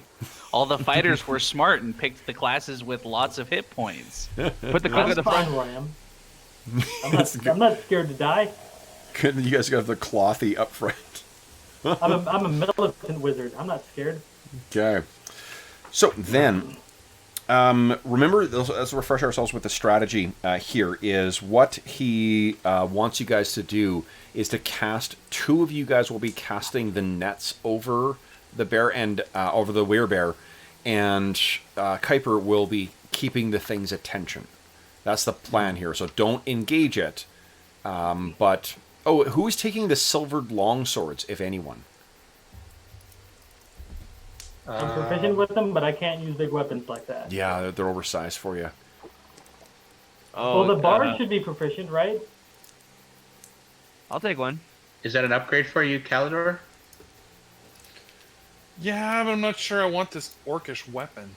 I don't. It's not orcish Nope. design. The two It's silvered like they ones? stole it from someone after they killed them or something. Oh, Yeah. okay, then I'll use it. Yeah, everything else, the battle axe and those most of the shields and whatnot. The two items, or three items, I guess total. There's two long swords that were silvered, and there was a shield. Now, I think that we rolled this last time to learn about the what your characters knew about lycanthropes, and I think we all decided that your characters do know enough. So you would also know that a silvered weapon is what you use against longsword. Okay, against, well then if no one lycanthropes. wants it, yeah, I'll definitely take it. Yeah, there's two. Yeah. One for you and one for Virago. So, the bard and the elven fighter, Steve? Okay. All right. So then, let me see here, guys. I need to find. Kev, do you want me to add a little extra weight for this medium shield, or would we What say is- that most medium shields are 10 pounds? 10 pounds? Yeah, so if you add 10 pounds to your weight. Right, but do you want me to add like another 5 for it being made of iron? No, I'm fine. like metal with an iron rim or something? No, I'm not super concerned unless I don't think it makes a distinction in the player's handbook, does it? No, probably not. Nah, so I'm fine with the. I appreciate you asking, but I'm not gonna make you. You gotta scroll get like weighed down. 8 pages later to look at the shield descriptions. Oh, okay, no, I got scroll nothing. I got my copy in from Noble Knight. Let's see here. Let's see. You know, I joke about Sentry Box being one of the reasons why I like living in Calgary. There's a lot of creatives who live in Wisconsin, so and Noble Knight is located in Wisconsin.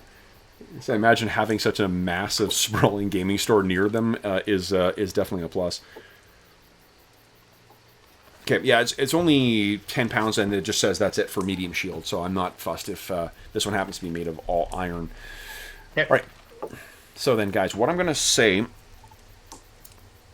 is that Kuiper does come back to you and tells you that you are coming upon the a region, kind of a hilled-in region, where he's found the bear. He's going to sneak to the far side of the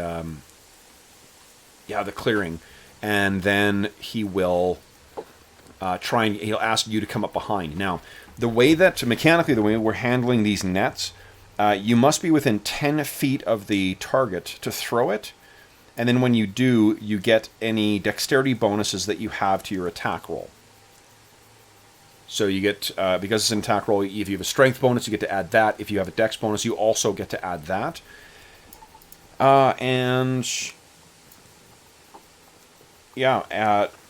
You will need to hit it to immobilize it with 2 nets, with both of the nets. If you only hit with 1, it will act as if it's entangled. So it'll slow it down and it might immobilize it, depending on the save. But, so, you guys will want to be cautious with how you, what do you call it? Who you choose to be the net throwers. So who do you think amongst your characters, who is going to be the people carrying the nets?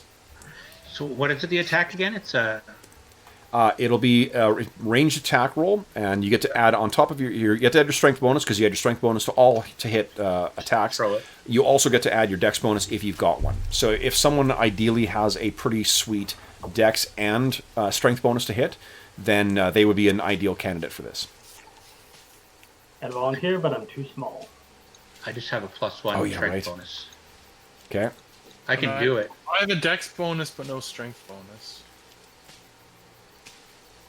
So who wants to take it then, guys? Well, you got a silver sword. Why don't I take it? Sure. If he gets out of hand or attacks somebody... Well, there's 2. Remember, because you need to hit with 2 of them. Right. Nets. So who's going to take the other one?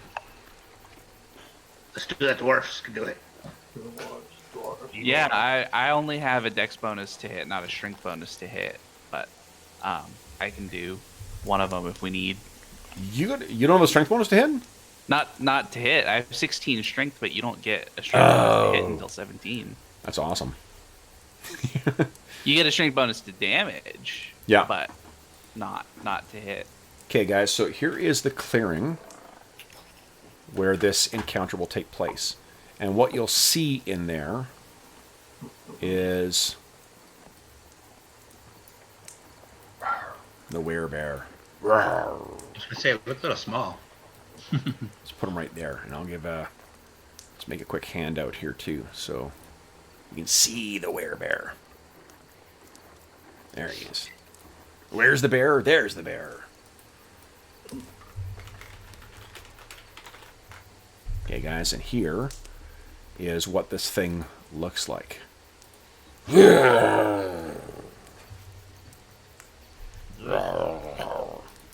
Apparently Anna's getting used to my stupid sounds because that did not wake her up. It may not surprise you to learn that I do that quite a bit around the house too. So, okay, so then this thing is stalking along, and I mean, it looks like it has the torn scraps of clothing. There's not quite as much clothing on it as what is in the illustration, but you can tell that it was wearing some kind of clothing at one point. It appears to have several pretty vicious-looking wounds on it as well, too. You can picture that you guys are kind of... Kuiper has gone in there, and then he's made the whistle to kind of call you guys in. You guys can go ahead and position yourself. You've had a chance to sort of peek in at this clearing and see where this thing is, so go ahead and position yourselves where you want. Okay. And remember, he said to not engage it. He does not want the kid injured. He'll try and keep it distracted. You guys get in and throw your nets on it. Probably got to be closer to throw my net. 10 feet. Yeah, within 10 feet of him, so 2 squares. 2 squares between us? No, 1 square between you. Okay. Can I attempt to be sneaky getting over to my spot? Absolutely. You can assume, depending on where you're planning on being, Rilgo, that is way too close. You're going to be starting... Steve. Like, I have a move silently. Yes. Rilgo has a magical portal that he just, appeared. Yeah. I'm going to assume that you guys, like the thief guys, you guys will have been even more silent.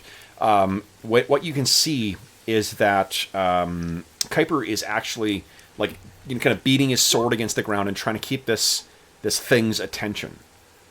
So this thing is facing your back at this point. So then, the two people who have the nets are who? I think it's the two dwarves, right? Yeah, You got dwarves one do? and I've got the other. Excellent. Okay. I'll give myself a little red token. Huh. Okay. Let me give Can't you the. remember. So I was looking at the nets are in Red dot guys. arms and equipment guide, and I'm going to check the weapon speed of these things. Is I will sing a soothing song to soothe the soul of the unsoothable werebear. so the net has a speed factor of 10. We're gonna need some solid initiative, Whoa. and or take some biting. Okay. So then, guys, Can I let's. use, What was that, Dave? can I use command on it to like try and make it calm or Sit, heal? Or Silver, sit. I don't think you. Do you know? Let's see here. I have the command spell. I can First- sing a soothing song.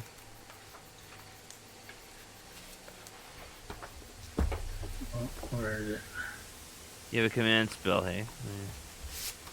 Soothing song. What does your soothing song ability do, Steve? I just meant, narratively speaking, I could sing a soothing song. That is given how the thing, unless you've got a magical ability for it, it is unlikely to be anything other than noise that might attract away from. Kuiper, the reason he's out there trying to get its attention is because he doesn't want this thing attacking you guys. Command only works if I can speak its language. Ah, okay. Influence reactions, I think, only works for NPCs. So Yeah, okay. Less for, semi-confused, semi-bestial-minded werebears. So then, guys, Yeah. let's do this. Let's roll initiative. So I think, Dave, you are still king of initiative. After I usurped it from Steve. stole it. Beat Stole my it from- 8, please. 4. Nice. Really good. Really good. So, guys, go ahead and add your actions to that. This thing, my first action will be on an 11.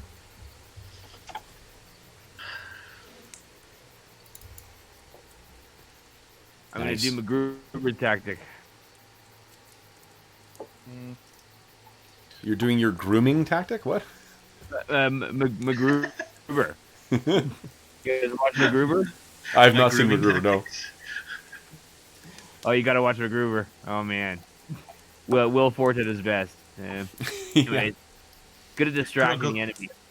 Hirogo takes out a shaver. What if we're not taking an action, or like, what do we put in there? Well, like, what action are you taking? Are you doing Well, literally I'm just nothing? like, I just want to have my sword drawn, and in case if there's trouble, I'm gonna move in. But I don't want to give up my hiding spot if. No, then... Yeah. So whatever your ready to action will be, that will be your initiative. So Oh, okay. if your ready to action is just like any other edition, it's if X then Y, and whatever Y is, that's your weapons or your speed. Oh, okay, so That makes sense? yeah. Yeah, okay. We've clearly played together too long. If that gibberish made sense to you, 100% love it. gibberish right into the memory banks. Oh my gosh. Okay, so then, guys, first up then are Rilgo and Calidor. Calidor, I know you have a ready to action. Rilgo, what were you intending on doing? Stormy got a 7. I Oh, sorry, am hold also on. drawing- I keep fucking over John. Sorry. Because I'm short. Yeah, I keep looking right over him. I'm right here, guys. Dorman's gonna try and blend into the shadows the best he can behind this rock. Sure. This thing does not see. You're going to succeed for free. Oh, If you're behind the rock, it does not actually have any line of sight to you. okay. Yeah, so you're completely Well, yeah, hidden. that's what I'll do. Okay, so you're kind of waiting to hear, and Kobold is kind of like whines a little bit. I'm like, sit, boo, sit. Yeah. Okay. Then, and Calidor, you've readied your action, right? Yeah, so like I said, he's got his silvered sword sort of drawn, but he's waiting to see if there's trouble Okay. before he's going Yeah, and Calidor would have, he would have noted, not Calidor, Kuiper would have noticed that you guys recovered those things. He would have cautioned you against using that. He doesn't want the Right, kid because to... we're not trying to hurt the boy. Yeah, Yeah. I know that. So then on, you rolled a 4, so Kuiper gets to go on a 9 as well, too. He sort of, moves over here, and taunts the bear to try and get it to move forward a little bit. Then the bear has its first, or the kid, I guess, has its first action, stomps forward and swings one of its massive, oversized claws in a clumsy way. And it actually connects with Kuiper. Oh no. Clips him. Fortunately, because this thing is quite injured, it's not that much. It kind of, hacks along some of his cloak. And, he staggers back, but he does not seem worried. So then it is, let's see here, Bergour, what's well, I guess, because if you guys have, you're using identical weapons, so that's why you're acting all the same. I'm a dummy. I'm just like, how come you guys are always acting together? Oh my gosh. So, then Bergour and Druin, what are you guys doing? Alright, so we're gonna advance 1, 2, 3, 4 to there. Yep. That's 20. And Okay. then The Dwarven Net Squad. I Love guess that. we're gonna roll d20s. Here we go. Go ahead and make your attack roll. You do get to add, remember, use your Thaco, use your, I guess it's 20 for all starting characters anyway. Add your strength bonus or dex bonus if you got it. Who wants to go first? Oops. Ooh, nice roll. Nope, no, not Not a not nice nice roll. roll. Okay, so Druin, that's I only gonna have go wild. Yeah. Use a point. well, Use a point. We have 2 points left. I didn't type in I just hit the button for some reason, so I didn't add any bonuses, but I only have a +1. Yeah. Well, this thing is sort of like a buck and bronco as well, too, so it can be tough to actually get one of these things on there. So Druin has missed. Bergour? Go. No, that's terrible. Oh, do you guys want to use any of that Astonishing Fortune? Seems like we should. This seems like a crucial moment, so I think Yeah. it's definitely worth a reroll. Okay. Here we go. So, slash roll. Here we go. What's going on? Oh, June, do you want me to? Oh no. Even worse! Wow. This there is why any you don't have dwarves throw nets. Is there any benefit to having it partially netted? You need partially netted is one of you guys hitting. Yeah, and I know, but what I mean That's is just A grazed no. in terms of spending an Astonishing Fortune right now versus saving it for later. If there's any benefit to getting one net on it versus Yes, getting one net on it makes it act as if it was entangled. Okay. So it makes well, it then save. I will spend our last Astonishing Fortune if that's all right with everybody. Okay. I mean, how much damage could a werebear do on a first level party? Come on. A lot.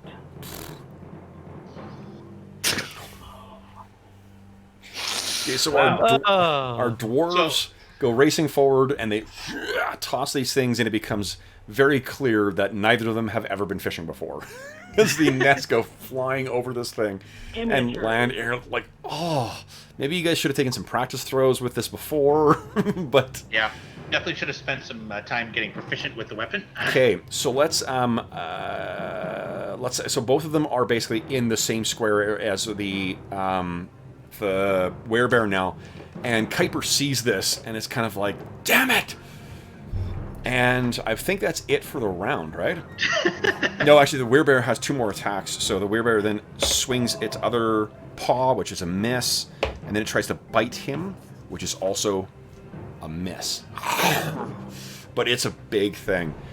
Now, every time you guys try and attack this thing, there is a percentage chance, a cumulative 10% chance that it'll switch targets. Now, I know that you guys would feel robbed if I didn't roll that in Roll20. So, He's taking advantage of the bad system. He's out to get us. so the first one is against 10%.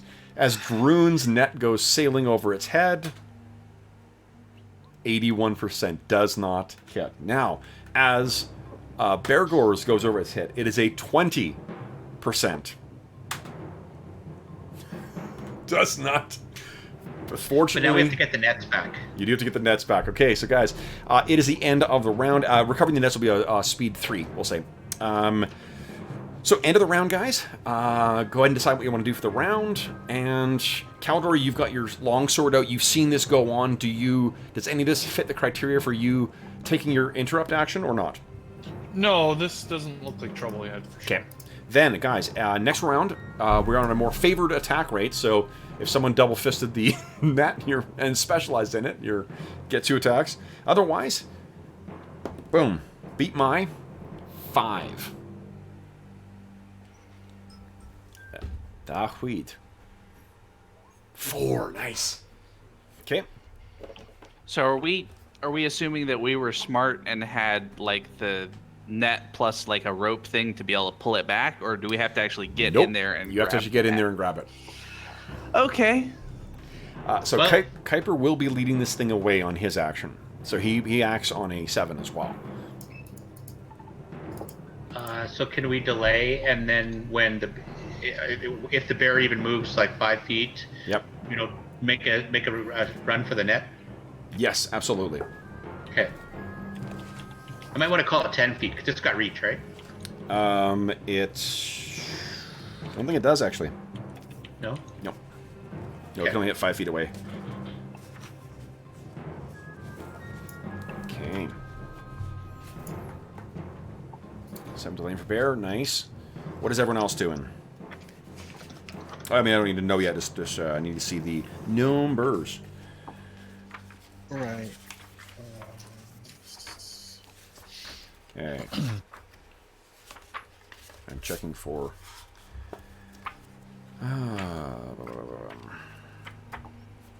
Okay, do we have everybody? We do. Okay, so guys, it looks like that Dorman and Bergour and Druin. Well, no, Bergour and Druin are holding actions. Dorman, what is your first action? Seeing how horribly the dwarves failed, Dorman's gonna take a little initiative here. Yeah. He's gonna move from out behind the boulder and try to hide right behind Druin since he's already hidden. I think it's to move silently so he's not noticed. Is that what I'm Okay. thinking? He just doesn't want to catch the bear's attention. He's just moving this action to get over there. Then that's it. Yeah, it will not until the what do you call it is no. failed. Its attention is focused on. Kobold stays. Yeah. Are you telling Gold to stay? Yeah, I told him to stay last round. Oh, you did. Yes, right. Okay. Yeah. Great.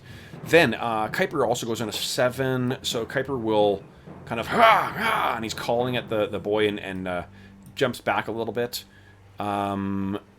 He will be acting on a 5, so I'm acting on an 8. So it does go staggering forward and swings at him again. That is a miss with his first claw attack. Then it is Caldor, Bergour and Druin. You delayed actions. Okay. So grab the. Okay, you guys have the nets in your possession again now. Caldor and Rilgo, what are you guys doing? I guess I'm still waiting. I don't want to hurt the boy, so. Okay, so you're holding. All right, so then, guys, I got 2 more attacks on him. Oof, tags him with another claw. Oof, I'm gonna hit a little harder. Dorman step to save the day. Let's see here. Okay, and then his bite. His bite is bad news. Actually, some worse news if he's hit with both claws. So then, At what point does he want us to not let him die? he seems to be holding his own. He's at best. These are kind of scratches right now. It's not even substantial. He's not in substantial danger right now. I kind of like the idea of the same way that 5 Rings had the idea of like your endurance. You're using your like endurance to get out of the way before you're actually hit. That's kind of how I'm seeing hit points in this. Is that this is him not actually getting hit necessarily. It's him avoiding, avoiding the damage, and then when he does finally take like the last 10 points of hit points, that's when he's actually getting hurt. Right. So let's see here. Then that is, I think that's it for the round, right? Yeah. Okay, Dave, beat my 4. I'm going down slowly. Ooh. This is a tough one. Here comes Dave. 5. Dave, your illustrious run as Initiative Master has been glorious. Dice passes to John. Okay, so everyone's got their actions declared. Nice. So Bergour and Druin will be at 15 as well. Kaldor. Who's got the initiative? Bergour, you don't have an initiative bonus or reaction bonus from your decks? What does I have a reaction bonus from the dex? What does that do? Doesn't that reduce your initiative? I thought. Hold on. I think it only helps when you're surprised or something like that. Let's see here. That's what I remember. But Yep, that's right. No, you're right. Much better. Let's see here. Yeah, you are correct. Okay. Then, okay, so then, guys, I rolled a 4, which means I'm acting on a 7, 8, which means Dorman is up first. What are you doing, Dorman? Dorman's going to try and save people's lives. He walks up here and starts pulling components out from his pouch and goes arcane gestures, and a rainbow of colors blast out from his hand and surround the bear, and I'm going to try and color spray him. What is the length of the color spray? It's 5 by 20 by 20 foot wedge. It's gonna get the. You're hitting Kuiper. Well, I figured he might have cover, but if I can go there. I think that you placed yourself, you cast your spell, Okay. you're stuck with that, yeah. Well, hopefully he makes a save then. Yeah, because if you... If I blind the bear at the very least, that's fine. Okay, let's see here. The bear is probably higher level than me, so he has lesser effects. If you blind Kuiper and not the bear, we're in trouble. Well, Kuiper is fortunately higher level than you as well. So there's that. So if they're 1 or 2 higher, they're blinded for 1d4 rounds. Those 3 or more, they get stunned for a round if they fail. So they're stunned if they fail their save. Okay, and it's a save versus spell. So Kuiper is... Come on. Let's check with Kuiper first, because this is going to be the more humorous ending. Well, but the bear's so big. So versus spell is a 14 or higher. He rolled a 3. Oh, He's God. stunned. Sorry, guys. Oh god! And the bear. Let's see here. Your bear is. Oh boy, he's got a pretty decent save here. So 13 or higher. I rolled an 18 for it. Sorry, guys. I tried. So he staggers forward, and this brilliant flash of light comes out, and maybe he'll get that percentage chance to switch targets. let's see here. Well, I think if he gets a couple solid hits on a stationary target, that'll certainly have an effect on the wyvern. Okay. Oh my goodness. Reeling and unable to think or act coherently for 1 round. So Kuiper is about to go, and then there's a suddenly blinding flash of colored light, and he is completely standing and stationary. So then it gets against the bear. Yep, and that's a solid hit on the first claw. Bye, Kuiper. If I hit with 2, the werebear gets to rend for extra damage. So, bam! He's actually hit this time by it and staggers to the side. Then it'll be Kaldor and Rilgo. What are you doing? Well, do we hit this guy? I'll move up with my sword to there. Okay. Yeah, I'm really tempted to consider that this is trouble. You see your half-brother is racing in. Yeah, I'll move in. This is not going to be good. Okay. Not gonna go I well. love it. This is the second session we've had, John, in the last little while, where you're just like, fuck it! I'm playing a gnome to the T. Alright, so then that is Kaldor, that is Rilgo. Next up is Bergour and Druin. Oh my god, are these important roles now? Yeah, we got this though. We had some practice runs. No pressure. We Yep. did that last round. Yep. But I want to roll it on my character sheet. I don't want to just ask the D20 to roll.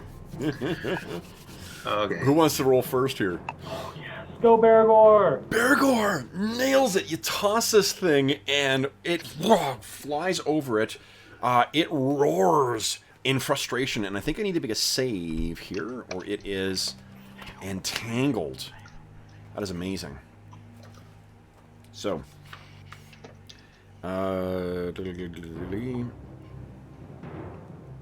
A successful save can escape the area, moving only 10 feet per round while this thing is on it. Let's make a save for it. I know what its save is. I failed my save. So this thing is unable to move right now. Druin, this is it. Can you do it? It can still attack, it just can't move right now. Here we go. Big money.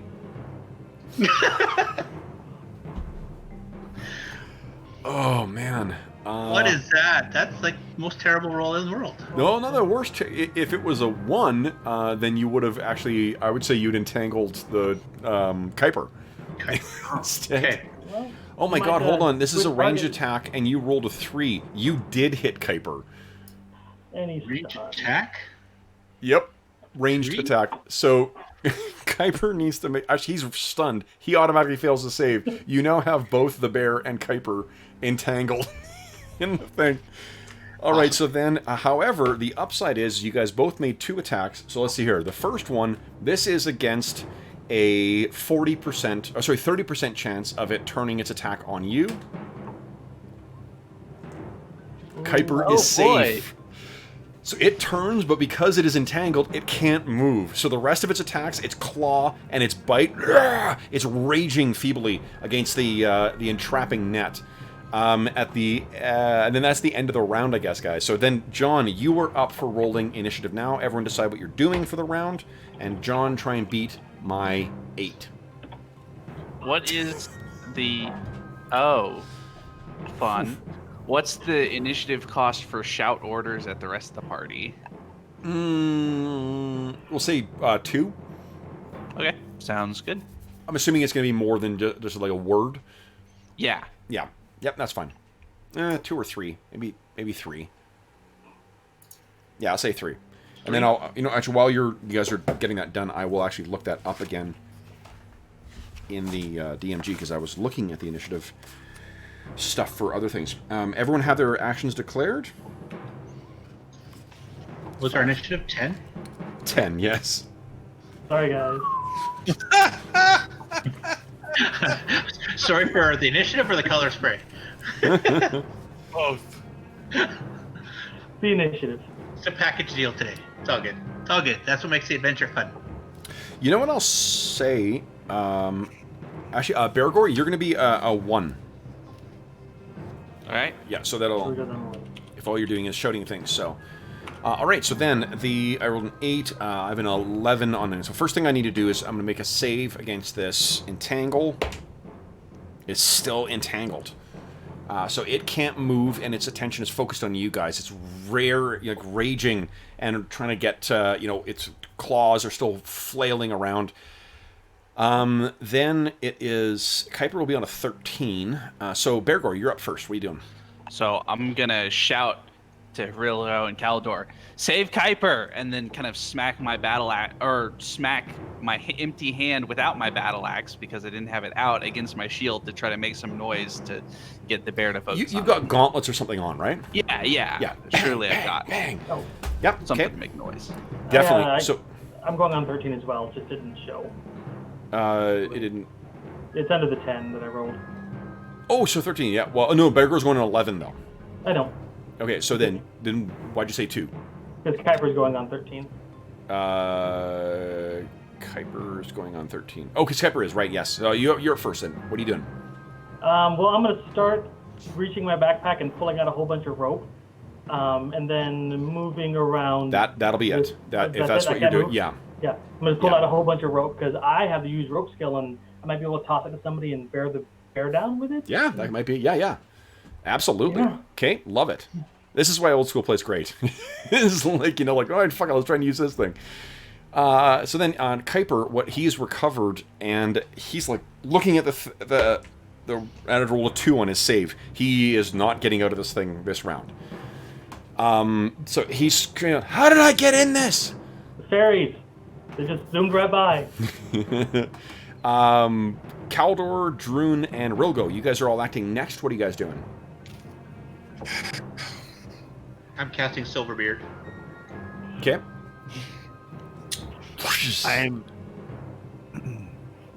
I'm waiting patiently. Okay, so both you and Caldor have your long swords drawn. I think that's it for the round, isn't it? Because this thing's not going to get free, and it's not going to redirect its attack on Caldor.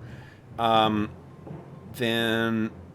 Actually, you know what? Kuiper, once he makes a save, he can actually try and he'll throw it on it himself. And he actually has a better THAC0 than what you guys do, so he may have a better chance of hitting. Go, you can do it. Okay, so then I guess that's the end of the round, guys. Jeff, you are rolling initiative now. Okay. Sorry. Beat my 1. Okay. So everyone go ahead and put your initiative in. I'm going to make the save for the Werebearer. I failed again. Make a save for... I'll also make the roll for Kuiper because he'll be acting near us. If he failed as well, they're still... Both of them are still entangled, and the bear still seems to be attacking. It's intent on going at Bergour right now. And this thing is about, you know, probably about twice your height, Bergour, because you're only about 4 feet tall.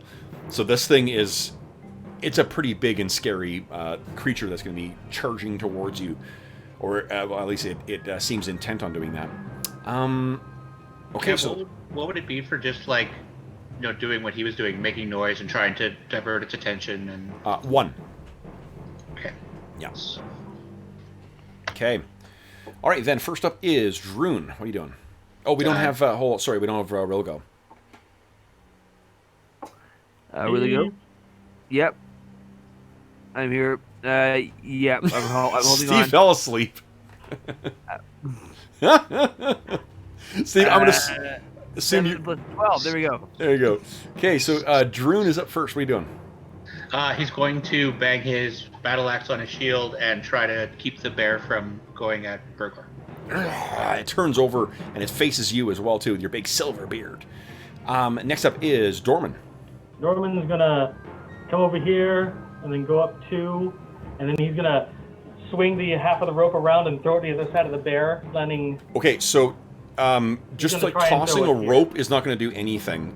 If what you want to do is try and, like, from what you said before, I thought you were going to try and, like, tie some kind of knot. Well, yeah, I want to try and get over the side so somebody grabs it, and we pull together to pin the guy down for a second, and then somebody else throws the net on them. Did you communicate that to anyone? No. I'm just throwing it over, and... So this rope just goes flying over the bear and lands on the other side, and then we all look at it and go, what's that? Grab it!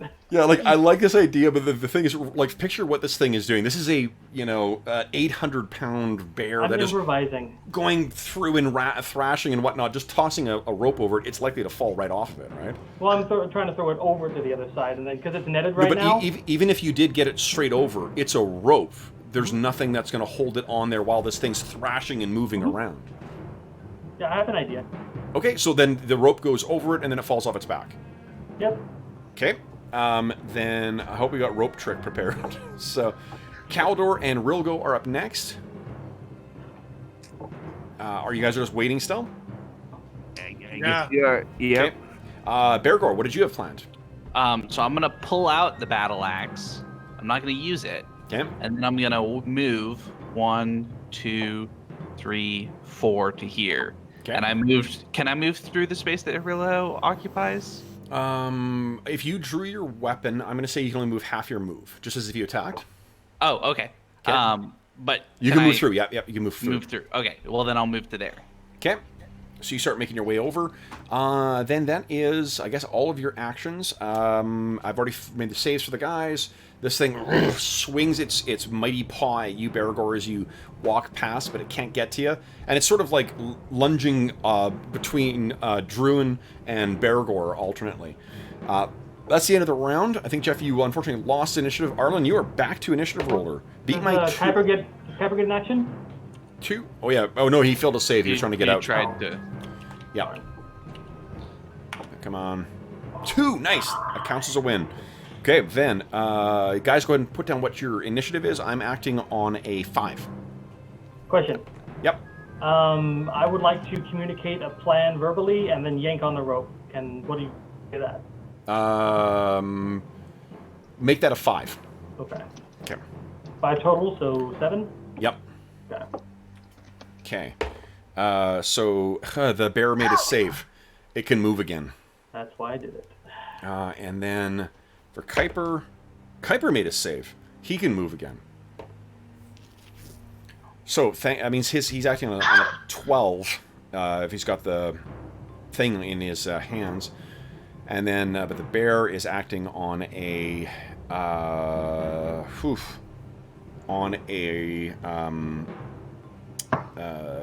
did I roll? I rolled a 2, so it's acting on a 5. Oh, he's a large creature, so he's acting on a 7. Okay, so then first up is a 5 Druin. You're making noise to try and attract this thing? Yeah, and I try to lead it away away from where the nets are, like this way. If it you could see that it's got itself free now. Sure. And then so next up, then it'll be Dorman. Heroes go first. Dorman, what are you trying to do? Yeah, Dorman is going to hold tight to his end of the rope and says, "Somebody grab the other end. Let's trip it and run down. At least entangle its legs. I mean." I don't think it fell. It depends on how the rope You're a fell, small-sized creature. It's a large-sized creature. The rough bonus it should get is about a +8 to resist this stuff. So that's all I can do. Okay. So he tosses the rope over and yells that out. Then the bear, having freed itself, now goes boom, boom, boom, boom, up to Druin. That was not going to work now. And 19. So I think that, what's your AC right now? With the spell, it is 2. 2. Okay, so then it's Thaco is... Well, I rolled a 19, so I mean, it's going to hit. Okay, so you take 3 points of damage. What kind of armor are you wearing, though, Dave? Splint mail. Splint mail, that means you've got DR1. So reduce the damage by 1, you take 2 points of damage. Boom! As it hits you. On this paw, boy, if Kuiper's been taking more of these things, that is a big, big hit. Next up, then, is Bergour. Okay, so I guess what I'm wondering is there a way that I can try to grab onto the net? No, I don't think I have anything to do really except at this point try to make some noise to try to pull it away from Druin now. So I'm going to change my action to clatter against the shield and try to get the bear's attention. Yeah. Why don't you give me, I think charisma, and I'll give you a +2 to it. So count your charisma as 2 higher. Versus... Let's see here. That's a success. Nice. So whatever you say gets through to this thing. It kind of turns, and its attention is now focused on you. Yeah, because I want it to not rend Druin with the second. Yeah. Then Rilgo... I'm assuming Rilgo and Kaldor are acting the same round. So Rilgo and Kaldor, you're acting next. This thing is free and is now attacking Druin. Do you do anything? Yeah. Yeah, I guess we got it, eh? I think it's time. I'm eating your gold porridge. Move in. Okay. And long sword, this poor kid. Go. No.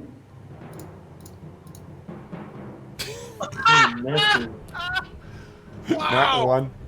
Amazing rolling continues. Which direction did you throw your longsword? Okay, so that swing is a horrible mess. Oh my god. Wow.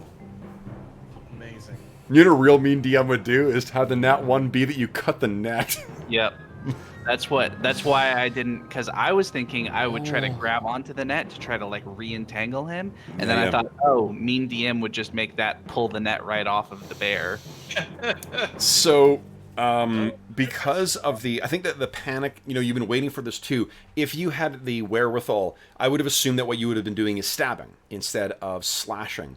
But I think what the nat 1 means is that you just sort of panicked and like, wah! So what I'm going to do is, why don't you roll damage for the longsword? It's 1d8 plus whatever your strength modifier for damage is. Okay. Yeah, I have it in here. Yeah, and I'll just apply it to the net.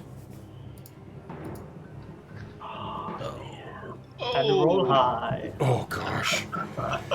Kel 3. Okay. Can't roll to hit. Can roll max damage. Okay. So I am going to make a I'm going to make a save, a damage save. That's enough to potentially damage this thing. I'm going to make an item saving throw for this.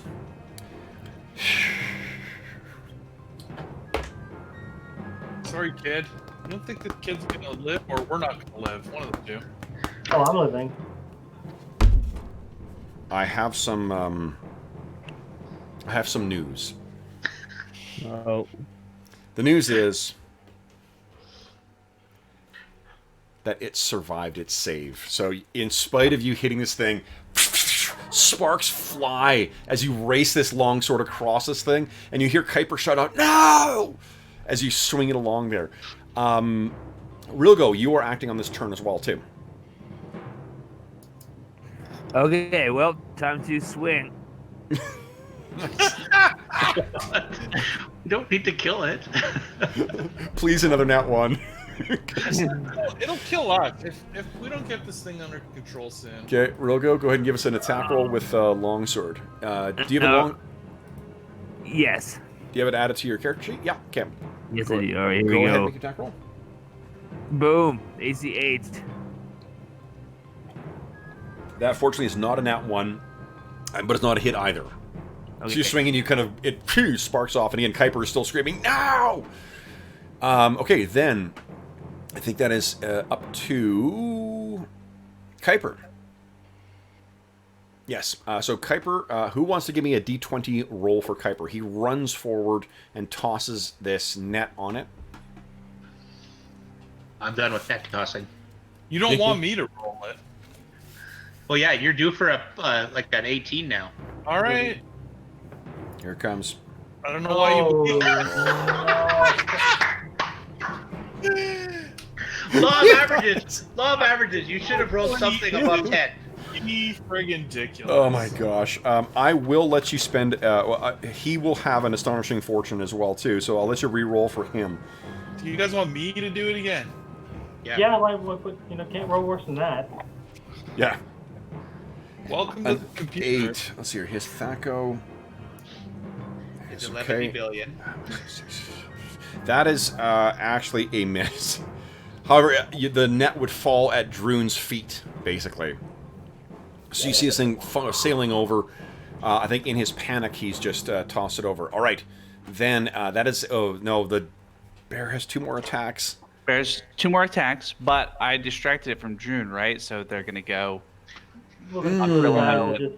And then there was 2 guys who also stabbed at it with swords. Yeah, there's 2 missed that... horribly, but That's right. I think it's going to... One... So first a claw against Rilgo. Oh. What's your AC, Rilgo? It's a -4. It's a 7. 7. This paw turns and it sees the bear, the dwarf that's calling its attention, and seeing that you two are interposed between you and its new foe, it lashes out with its one claw, and you are barely able to duck underneath it. And then the mighty jaws come towards Calidor. Calidor, your AC is a 5, right? That sounds right. Yep. This thing's mouth, for scale, is probably about 2/3 the size of your chest. And this slavering, hungry jaw snaps towards you and barely misses. Thank goodness. And like no joke, within 1 point of hitting you. So that is the end of that round, guys. Let us roll initiative. And I'll point out too, remember you guys do have the options of doing full defensive. Isn't that just called run away? And remember you No, can... like parry.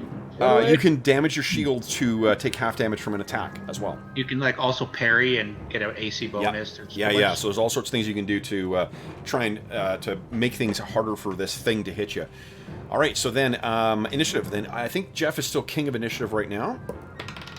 So Jeff beat my 8. I think I can do this. You know what I'm gonna do this weekend too? I'm gonna go and get an oversized D10 because I hate this little teeny tiny thing. I miss my giant oversized D6s. 5. You win. You are up. So then, guys, I am acting on a 13. Kev, to pick up the net that's over by Druin, does he have to drop his axe? Not to pick it up. To use it, you need both hands.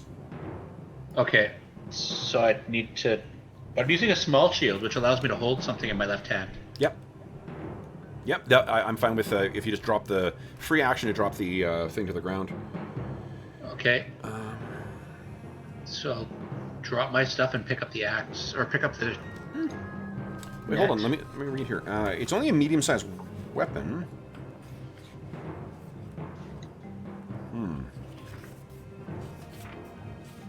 The net?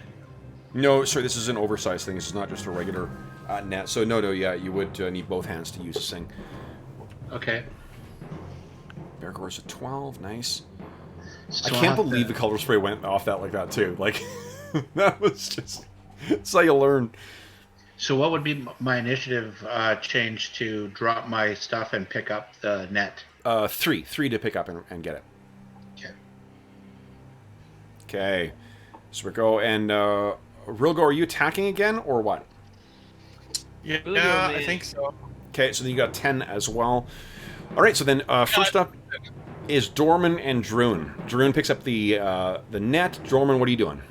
What I should have been doing in the first place, he pulls the rope back to him and starts to make a lasso big enough to go over the bear's maw so he can try and lasso it and I love it. distract it. Rodeo gnome. When we That's do awesome. use So use I rope. think what I'm going to do is if to pull the whole thing in, that's your action this round because you did try and throw it over this thing. So your action is getting the thing ready. Next round you'll be able to do your rope trick, and then that will be to get the lasso together. Okay. Okay. So then you've got the rope in your hands. Druin has the net in his hands. Caldor and Rilgo are next. What are you guys doing?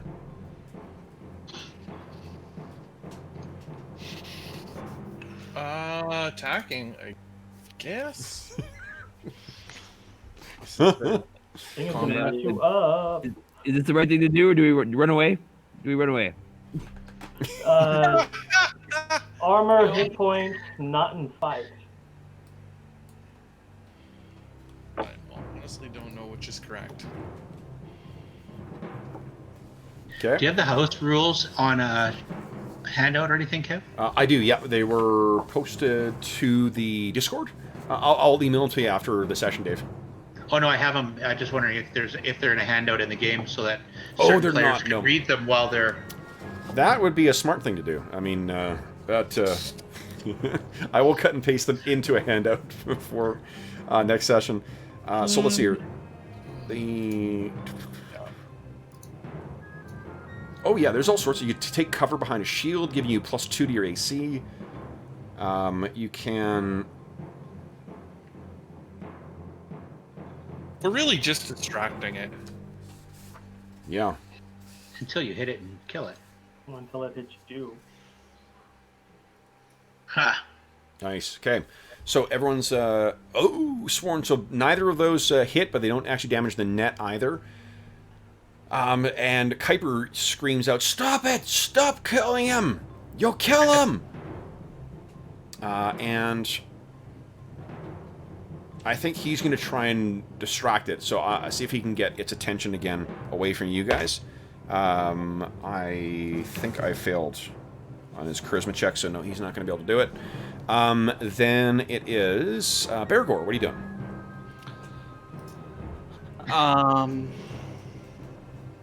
I'm gonna try to get its attention again, I guess, to see if I can get it to push. You back. have its attention. It's the reason it's attacking the two what elves. I wanted to do is to try to, instead of attacking my buddies, to push past them and come towards me. I don't think that you can do that. Can't convince it to do that. It seems certainly intent to get, like, it thinks it can drop these two things and push past. You could scream at your allies, "Get the fuck out of the way!" Okay, well then I'll do that actually. Like, the appropriate thing to do. Stop swinging at it, you. You know, Bergour, I mean, if you genuinely just, if they're not going to do that, because, I mean, they've already gone, what you could do is just step forward and present yourself as a target. Then it'll attack you as opposed to the two of them. We're just a No, I'm distraction. gonna let them suffer for their tactical decisions. That sounds good. Love it. Okay, so then on his turn, so first we'll have one paw against the northern elf, so Calidor, nat 1. My distraction is work. You know what I'll say? Pass to the werebear. Because it's a nat 1, this thing is currently entangled. It actually gets itself more entangled up in the net, so you've got this thing trapped now. Because it was so, like, thrashing around, it managed to kind of and get itself even more wrapped out. And Kuiper is screaming, "Go, stop! Stop! Stop! He's trapped! He's trapped!" And then I think that is the end of the round. This thing is, I guess he can make a save to try and get out of this. Let me... he 12 barely misses, so he is when you get a second net on him, then he won't be able to free himself from this one net to get just entangled again. So Druin, who has the net right now? Druin does. Druin does. So and Druin, you're going to throw the net this round? Take a shot this turn, right? Yep. No, I picked it up this turn. Okay. So the next turn I can throw it. Yeah. So let's do this then. Let's just kind of fast forward to there. If assuming. I mean, Rilgo and this is going to be a lot easier to hit now, Rilgo and Calidor. If you do want to just keep hitting this kid, you can make another attack. You will act before. I failed my save in any event. So Calidor, and we're not going to bother rolling just because Calidor and Rilgo are using faster weapons than the net. The net is a 10, weapon speed 10. So I guess the question is, Calidor and Rilgo, do you hit this thing while it's immobilized? No. No. Okay. We No, know that was so bad. Okay, so then Druin, go ahead and actually, you know what, Druin, because you're adjacent to it, and because this thing is currently immobilized, you can just easily toss this over it. Yeah. Okay. So this thing is now secured. Toss it over. Yep. Can I use my handy rope skill to like make sure it doesn't get back out? Absolutely, yeah. So you jump forward, and with your rope, you completely secure this thing. It struggles for and kind of thrashes around for another 4 rounds, but then Good thing you didn't roll for that. I know. I just wanted to see if the item in my inventory would work. Bergour pipes up. All right, Kuiper. Now we've got this thing, but how in all of the 7 hells are we going to get it back and out of the forest while it's like this? okay. So he steps forward. He says, "Get back!" And he's quite cross with the elf and the half elf. Get away from him. They didn't even hit it. So the fact that they've been attacking it. So he goes over and he kneels down, and he's stroking its nose. Like now that it's collapsed and it's exhausted, and he's looking at its eyes. Its eyes are just wild. Like its eyes are looking all over the place and darting back and forth between you guys. And he sits down and it's just, and you can see now that this, like, you guys didn't actually hit him at any point. There is some pretty fucking severe wounds on this thing, though. And I think that from what you guys have talked with Kuiper and whatnot, that because the nature of lycanthropes is that they can't be really harmed by anything other than silver. Their flesh knits back together magically. Otherwise, this is silvered weapons. And Rilgo and Calidor, you kind of look down at yours and realize that like these may be the very same weapons that cause these incredibly severe wounds on him in the first place. The orcs were hunting him. Potentially. Kuiper looks at you, Druin, and says, "Your magics, do you have any capacity to heal?" Yep. No. Druin's like, I can heal the boy. Might not like it, but he'll like it. Okay. And he says, "Please." I'll do a non-standard healing. Okay. So I don't punch the bear. yeah, you flash and you lay your hands on this thing's furry hide. Go ahead and give me a D. I think it's D8, right? Nice. Yeah. So you can see that some of his wounds begin kind of knitting up, leaving behind this kind of blood-patched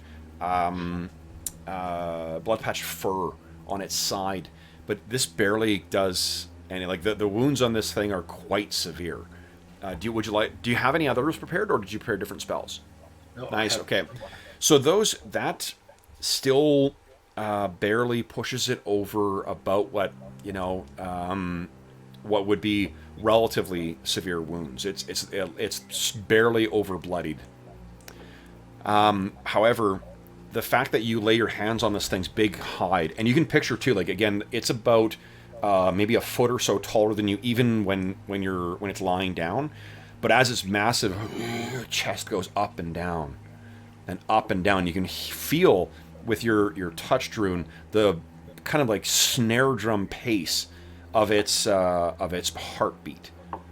This thing is terrified, but you're calming your touch, and the flush of Clangadin's divine power, mixed with Kuiper's soothing words, you can feel that pace.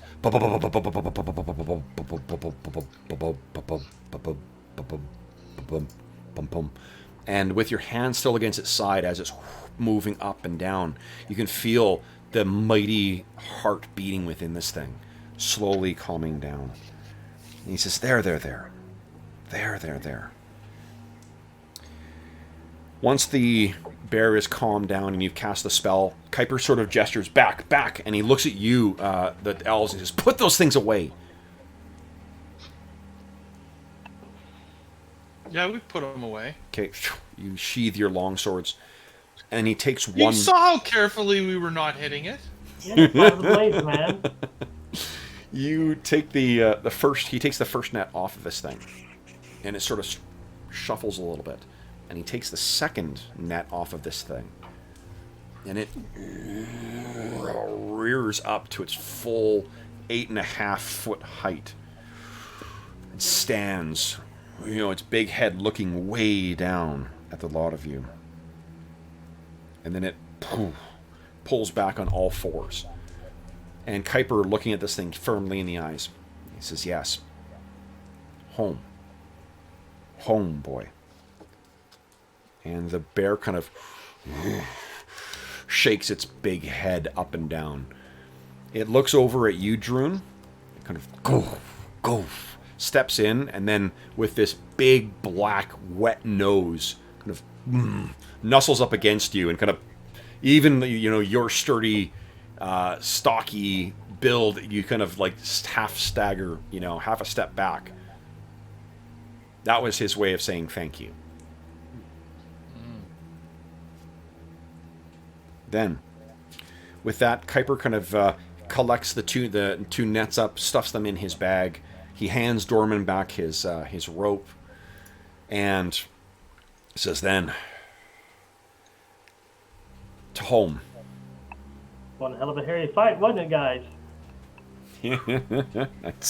You guys all take 1d10 pun damage. Well. On the trip home will take about 2 days, and let me make a quick random encounter roll. Because, I think the next time, maybe we leave the gnome at home if he's going to blast our allies with his magics.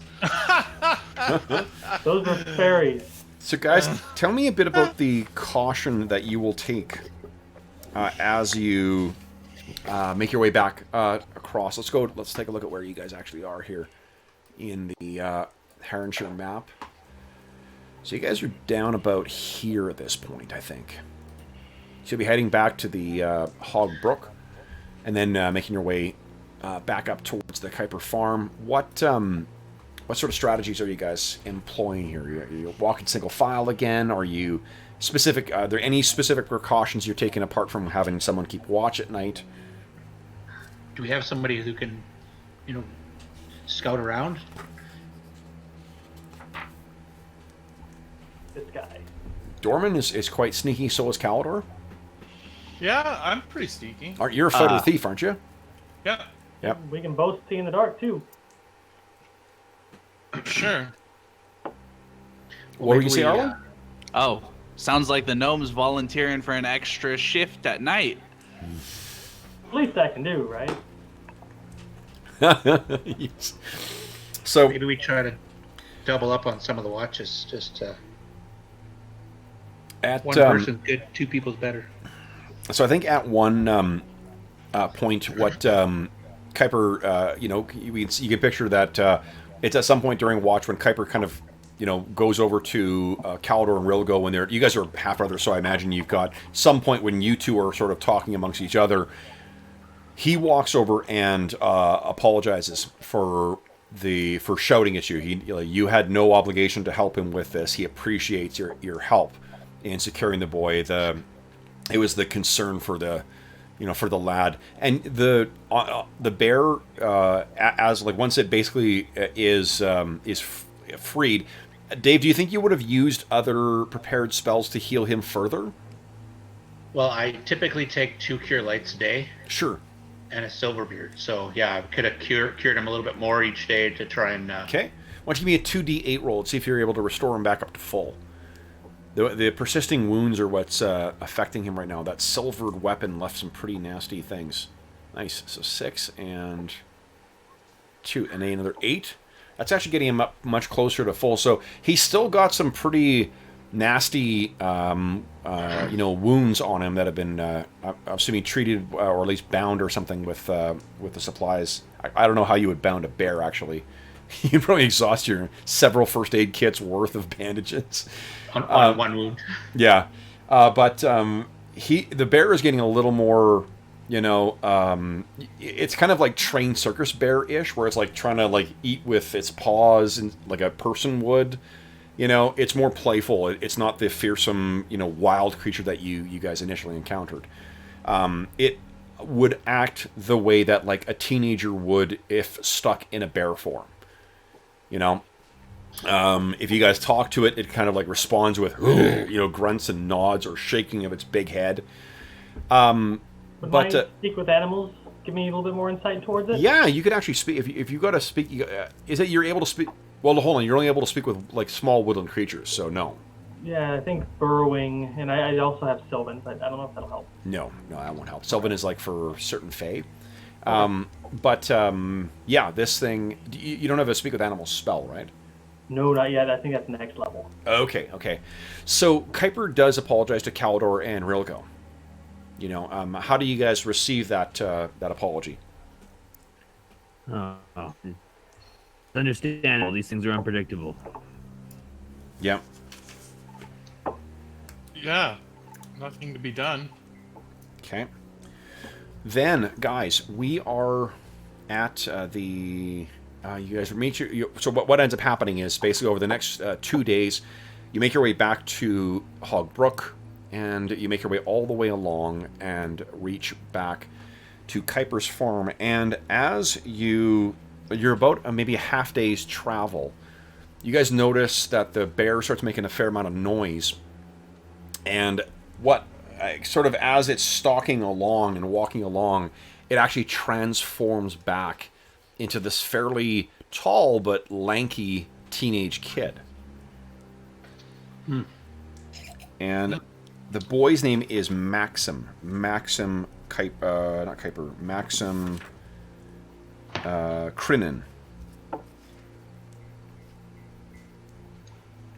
Man, these 90s fantasy names.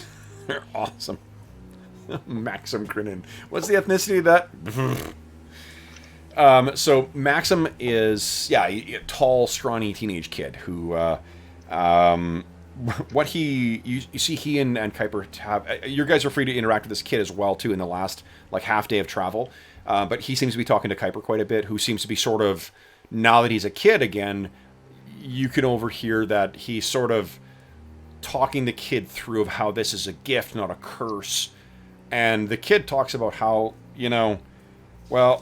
he, it wasn't all bad being, a bear.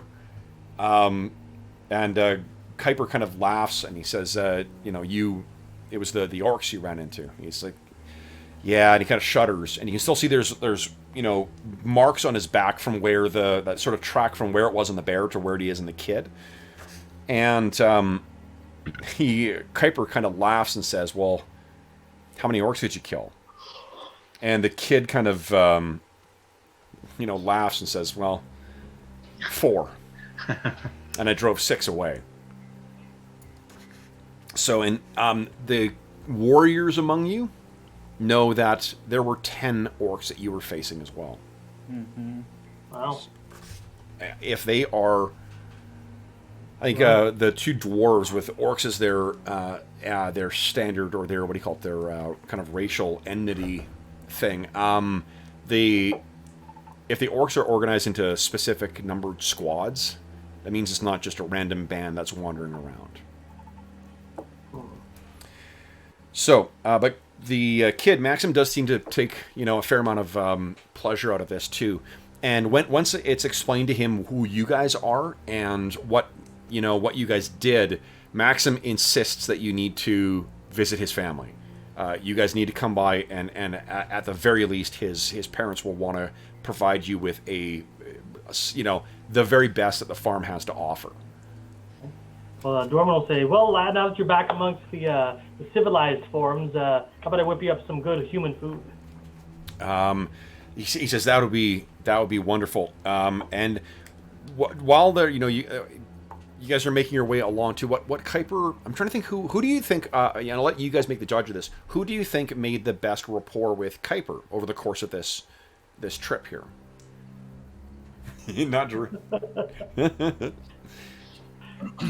I don't know. Dorman's pretty chatty Cathy and gets along with most people, but I don't know if he was got the best rapport with him. You would have blinding him with color spray. He didn't see that coming. He did not see that coming. No. Okay, so if you guys, if no one else has a suggestion, I think it probably it was Dorman.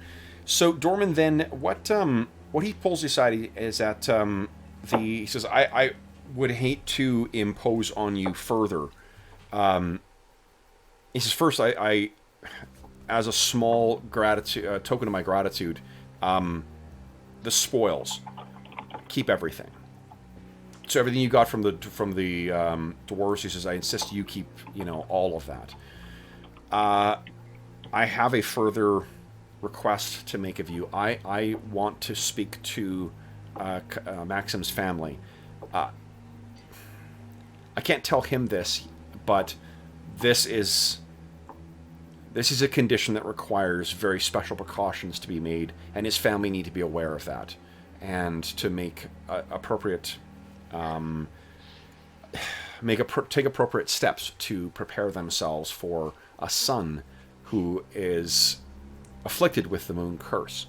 Oh, I understand. All to keep innocents from getting hurt. You had mentioned that you had met Geralt before, though. Yes, the ex-ranger guy in Milbourne. Yes. Then Geralt is the ally to whom I... One second here, what's her name?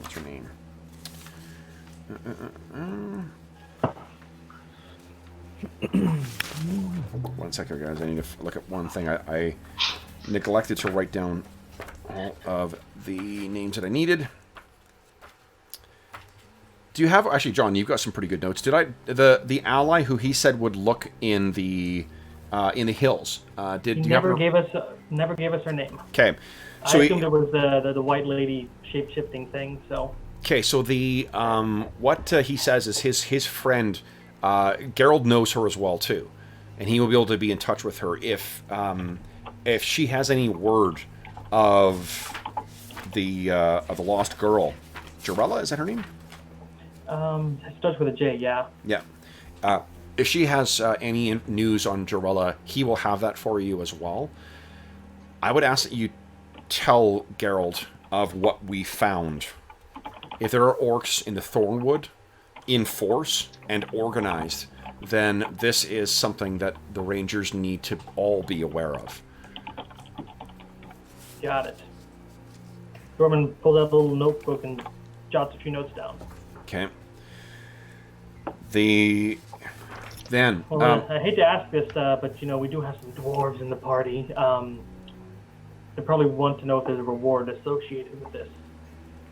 With delivering, and he looks and says, well, if you speak to Geralt, he may be able to arrange some kind of compensation. Excellent. Yeah, it was a pleasure seeing the Thorn Wood with you. I was. You as well. Right. I hope that it will not be long before we have time to enjoy that meal that you've been promising. Oh yeah, and let's go back someday. The dwarves are looking to split some orc skulls. The I dwarves figure are dwarves, which? Bergour and Druin, they're eager to get back and split some skulls. So we'll be back. If they are eager, then I think Geralt may have much. You may be able to offer much assistance with it as well. Then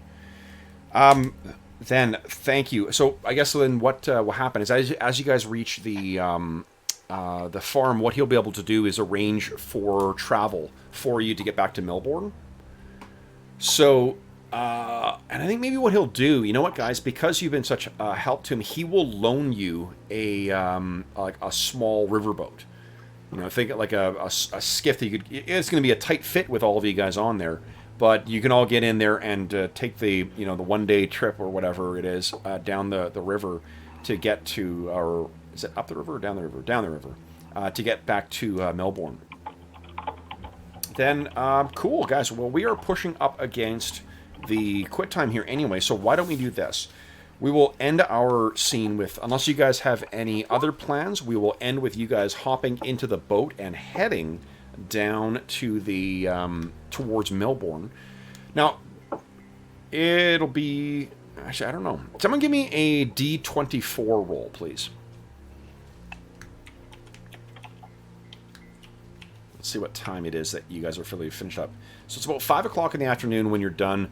You remember that there are concerns about traveling at night, so you may want to wait till the morning and then take a fresh start in the morning. Or do you guys want to try and travel at night? Said it's a half-day journey, right? I think it Melbourne? is. Well, it was 2 days to get to Thurmaster, right? It's 2 or 3 days. We'll be going downriver? Yeah, but that only provides a little bit of a incentive. Doesn't like double your movement. You're not on rapids. Yeah, So- let's start in the morning. Okay. Okay, then you guys start. Is that what everyone else is on board with that? Morning start? Yeah. Yeah, absolutely. Okay. Then in the you get a full night's rest. Everyone gets their spells back. Anyone who has hit point damage, you'll have recovered all of that because of the natural healing. I think none of you are suffering more than 2 points right now. And that's, I guess, where we will end things. You guys heading down a river. Let's talk about XP, guys. So, it's 5. That is 1. Okay. Let's see how much XP you get from the orcs. Get my calculatrice here. Pretty good, guys. Okay, let's see. Calculator. 3 of them ran away. Oh, no, actually, you'll get it for all of them. So, guys, those of you who are fighters who get the XP bonus for hit points or for hit dice of creatures, it's 10, 11, 12, plus 3 is 15. So you got 15 hit dice worth of creatures that you defeated today.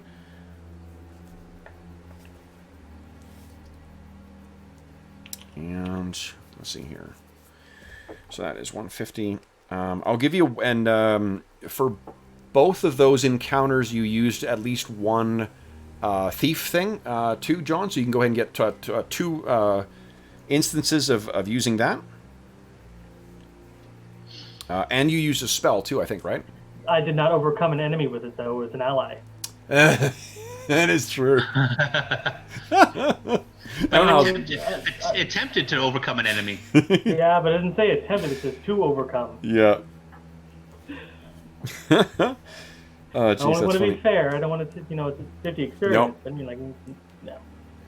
5. Okay, everyone has the plus 10% bonus to their XP, right? Yeah. I don't for the cleric. Oh. Oh, don't for the cleric. Okay, then well. Or Okay. if it's a even No, split, that's you fine. want me to just... Yeah, because you'll divide. Yeah, you'll divide it by 2, and then you'll add 10% to whatever one you do have the bonus to. Okay. So I'll leave it to you to sort that out. So what you're getting, Dave, is yours is 177, and you'll split that between 2, and then add 10% to the fighter share. And then you get each of the rest of you guys gets 194 XP for today. All right. Memory plus. Those of you who get XP from recovering gold pieces, you get 1 gold piece worth of treasure. So Well, we only got 7 gold pieces worth of gold total. yeah. But we haven't sold the items yet for the other stuff. So. Well, unless you guys have a room, it sounds like you guys are sitting pretty high on the encumbrance. I'm assuming you're not dragging every weapon that you find. No. Okay, so unless it's something like the shield, it sounds like you guys specifically carried. I'm assuming that everything else gets left behind. Yeah, left behind, unless you guys tell me that you've accounted for that in your encumbrance. Yeah, and we got the gold brooch. We haven't priced. Oh yeah, the gold brooch that you haven't appraised yet. Yeah. You're gonna want to talk to someone in Milbourne about that. Okay, so I'm deleting things that we didn't keep off our list, and it's accurate now. Excellent. Okay, guys, cool. I don't think no one dinged yet, right? No. Okay. So what? And I'm almost halfway. Nice. Yeah. And Dave, you classers. I think the rest of the guys, you may know this already from watching the streams, but we're using the retraining thing. So you guys will need to find someone who is higher level than you in your class in order to get the necessary training for your next level. So we got the 150 plus the 194? Is that what you said? Like, so do we add that? You said it was 194. Yep. Was that total? 194 is total, but then you also have, if you have whatever your bonuses were. Yeah, whatever your individual class XP bonuses are, you get to add that on top of it. Okay, so where is that listed? So the XP bonuses. That is. One second. Right under your sacco. It's in the DMG. Box. I'll tell you what yours. Height and weight. Yeah, give me a sec here, Dave. I'll tell you what your bonuses are. I'm looking at the experience chapter in the book, but it doesn't actually give. No, because it's an optional rule in the DMG. Oh, okay. But let me get. I'll tell you that. Yeah, 48. Okay. Okay. So then, warrior. So your fighter, you'll get 10 XP per level for each hit dice of creature you defeated. So it's 150 XP for the creatures, and that goes to your warrior side. And then for priest, you get 100 per use of a granted power. You get 100 XP per spell level for spells cast to further your ethos. I think spells cast in battle count for you. And then making potions or making a permanent magic item, but you're not doing that for a while. No. So 100 per granted power? Is your Silverbeard, is that granted power or is that a spell? No, it's a spell. Spell, okay. So it's a first level spell, means you get 100 XP for that. For each spell that you cast. And then you split the XP when you're multi-class, right? You put exactly half in one and half in the other. Not for the class bonuses. The class bonuses go specifically to each of the classes. I was doing that wrong. So I'm taking 177 dividing by 2, doing my split for the fighter and the cleric, and then I'm adding 150 for the monsters defeated to the fighter. Yep. And I'm taking the cleric spells that I cast times 100 and adding that to the cleric. Yep, that's right. Okay. Yeah, I'm definitely more thiefy than wizardy at the moment. Now that you clarified that, I'm 787 out of 1250 for thief, but 486 out of 2500 for the wizard. That's kind of cool to see that it you know, and that's something I liked about the individual class awards is the idea that it's something that what do you call it, that like incentivizes you using your cool abilities, right, in useful ways. So well, and adds a bonus for multi-classing, right? Because like I can only get bonuses from one class worth of things, but everybody else who's multi-class can get bonuses from everything else. You know what, guys? Hold on. The individual classes, we talked about this last time. You're not going to get XP for the full. Let me think here. You guys all fought the orcs, right? Yeah. Yes. Because it's only the individual ones that you were involved in defeating. That's what you get your individual class bonus for, not for the whole party. Well, Bergour, didn't you hit or kill at least 3 of them? I killed 2 and was engaged with 4 at once at the most. Yeah, so you can include that. Okay. So Sorry, I does that will. include Okay, the let one- me. So that's like the 3 that were attacking us and the 2 that were shooting on us, or Yeah. You know what, guys? Hold on. I'm going to change my mind. It actually doesn't say one way or the other in it, and it's going to end up being really fucking messy if you're going to have to keep tracking. One of the things I really love about these old school games is we can run really big encounters, and Yep. if we're going to be also bogging down, a 30 or 40, person fight with you guys tracking who's getting what, it's going to be a nightmare. So I don't care if you guys gain a little extra XP from this. Well, and it also, just to talk about the actual numbers, it doesn't put it out of line with what everybody else is getting for like their thief abilities and stuff, True. right? Very true. 150 XP is not out of line. Yeah, I got 200 for my 2 rogue things, so for Yep. 2 things. That's awesome. Okay, cool. And that, and I think it does help it helps, like you say, get the multi-class. It helps offset that multi-class penalty for having to split your XP between 2 things. So cool. All right, guys. Then, unless anyone has, Steve, do you have your total XP now? I think I'm at 214 after the bonus. I put it in 195 for the regular XP and the gold. Okay. So then what we'll do is, I think, actually, I'm going to leave you on the river here because I am going to start next session rolling for random encounters. So we will see whether there is anything, because we are starting into sandbox territory. So that is awesome. All right, guys. So then, for those listening at home, let me quickly go through chat and see if we got any folks who said howdy. Shanti, howdy. Steve O's in there too. Happy New Dead. That's, Brian, howdy. Let's see here. Dave's in there. John's in there. Dave's in there. Malenius, howdy.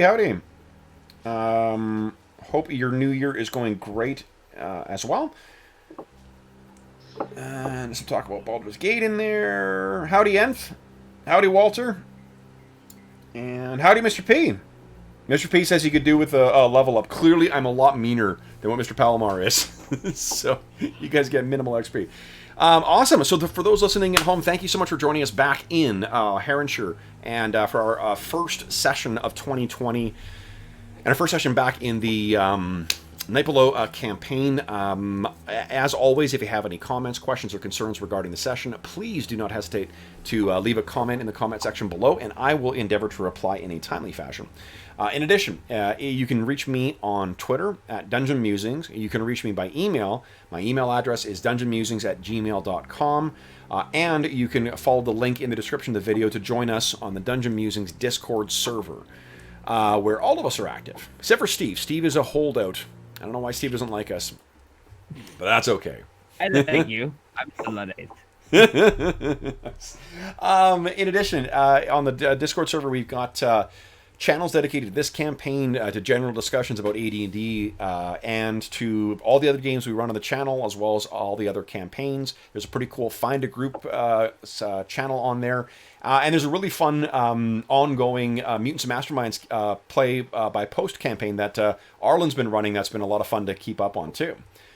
Complete with undead ninja and animated Tyrannosaurus Rexes. So it's pretty good read. In addition, there is a link in the description of the video to something called Heroes Save Villages. That is the charity fundraising campaign that we run on the channel. And at the beginning of brand new year, I have not updated it yet, but as of this year, we will be refreshing all the rewards, including the charity sessions that I will run. So starting in about a week's time, I will refresh the number of charity sessions available. For a $100 donation, I will run a 4-hour session of a game of your choice with players of your choice, yourself or some of the folks that we play with, if they want to join us for that. And all donations go to support the SOS Children's Villages International Charity. It is a really terrific organization, active in over 130 countries, that provides advocacy and direct benefits for over 80,000 orphaned and abandoned children. It is cannot say enough good things about the channel, and last year we raised nearly $4,000 to assist them in their benefits. We got a really lovely couple of letters and cards from them, which was really quite nice, and we're hoping to exceed that this year with another terrific charity initiative, but it's a brand new year, so we're starting with a brand new number.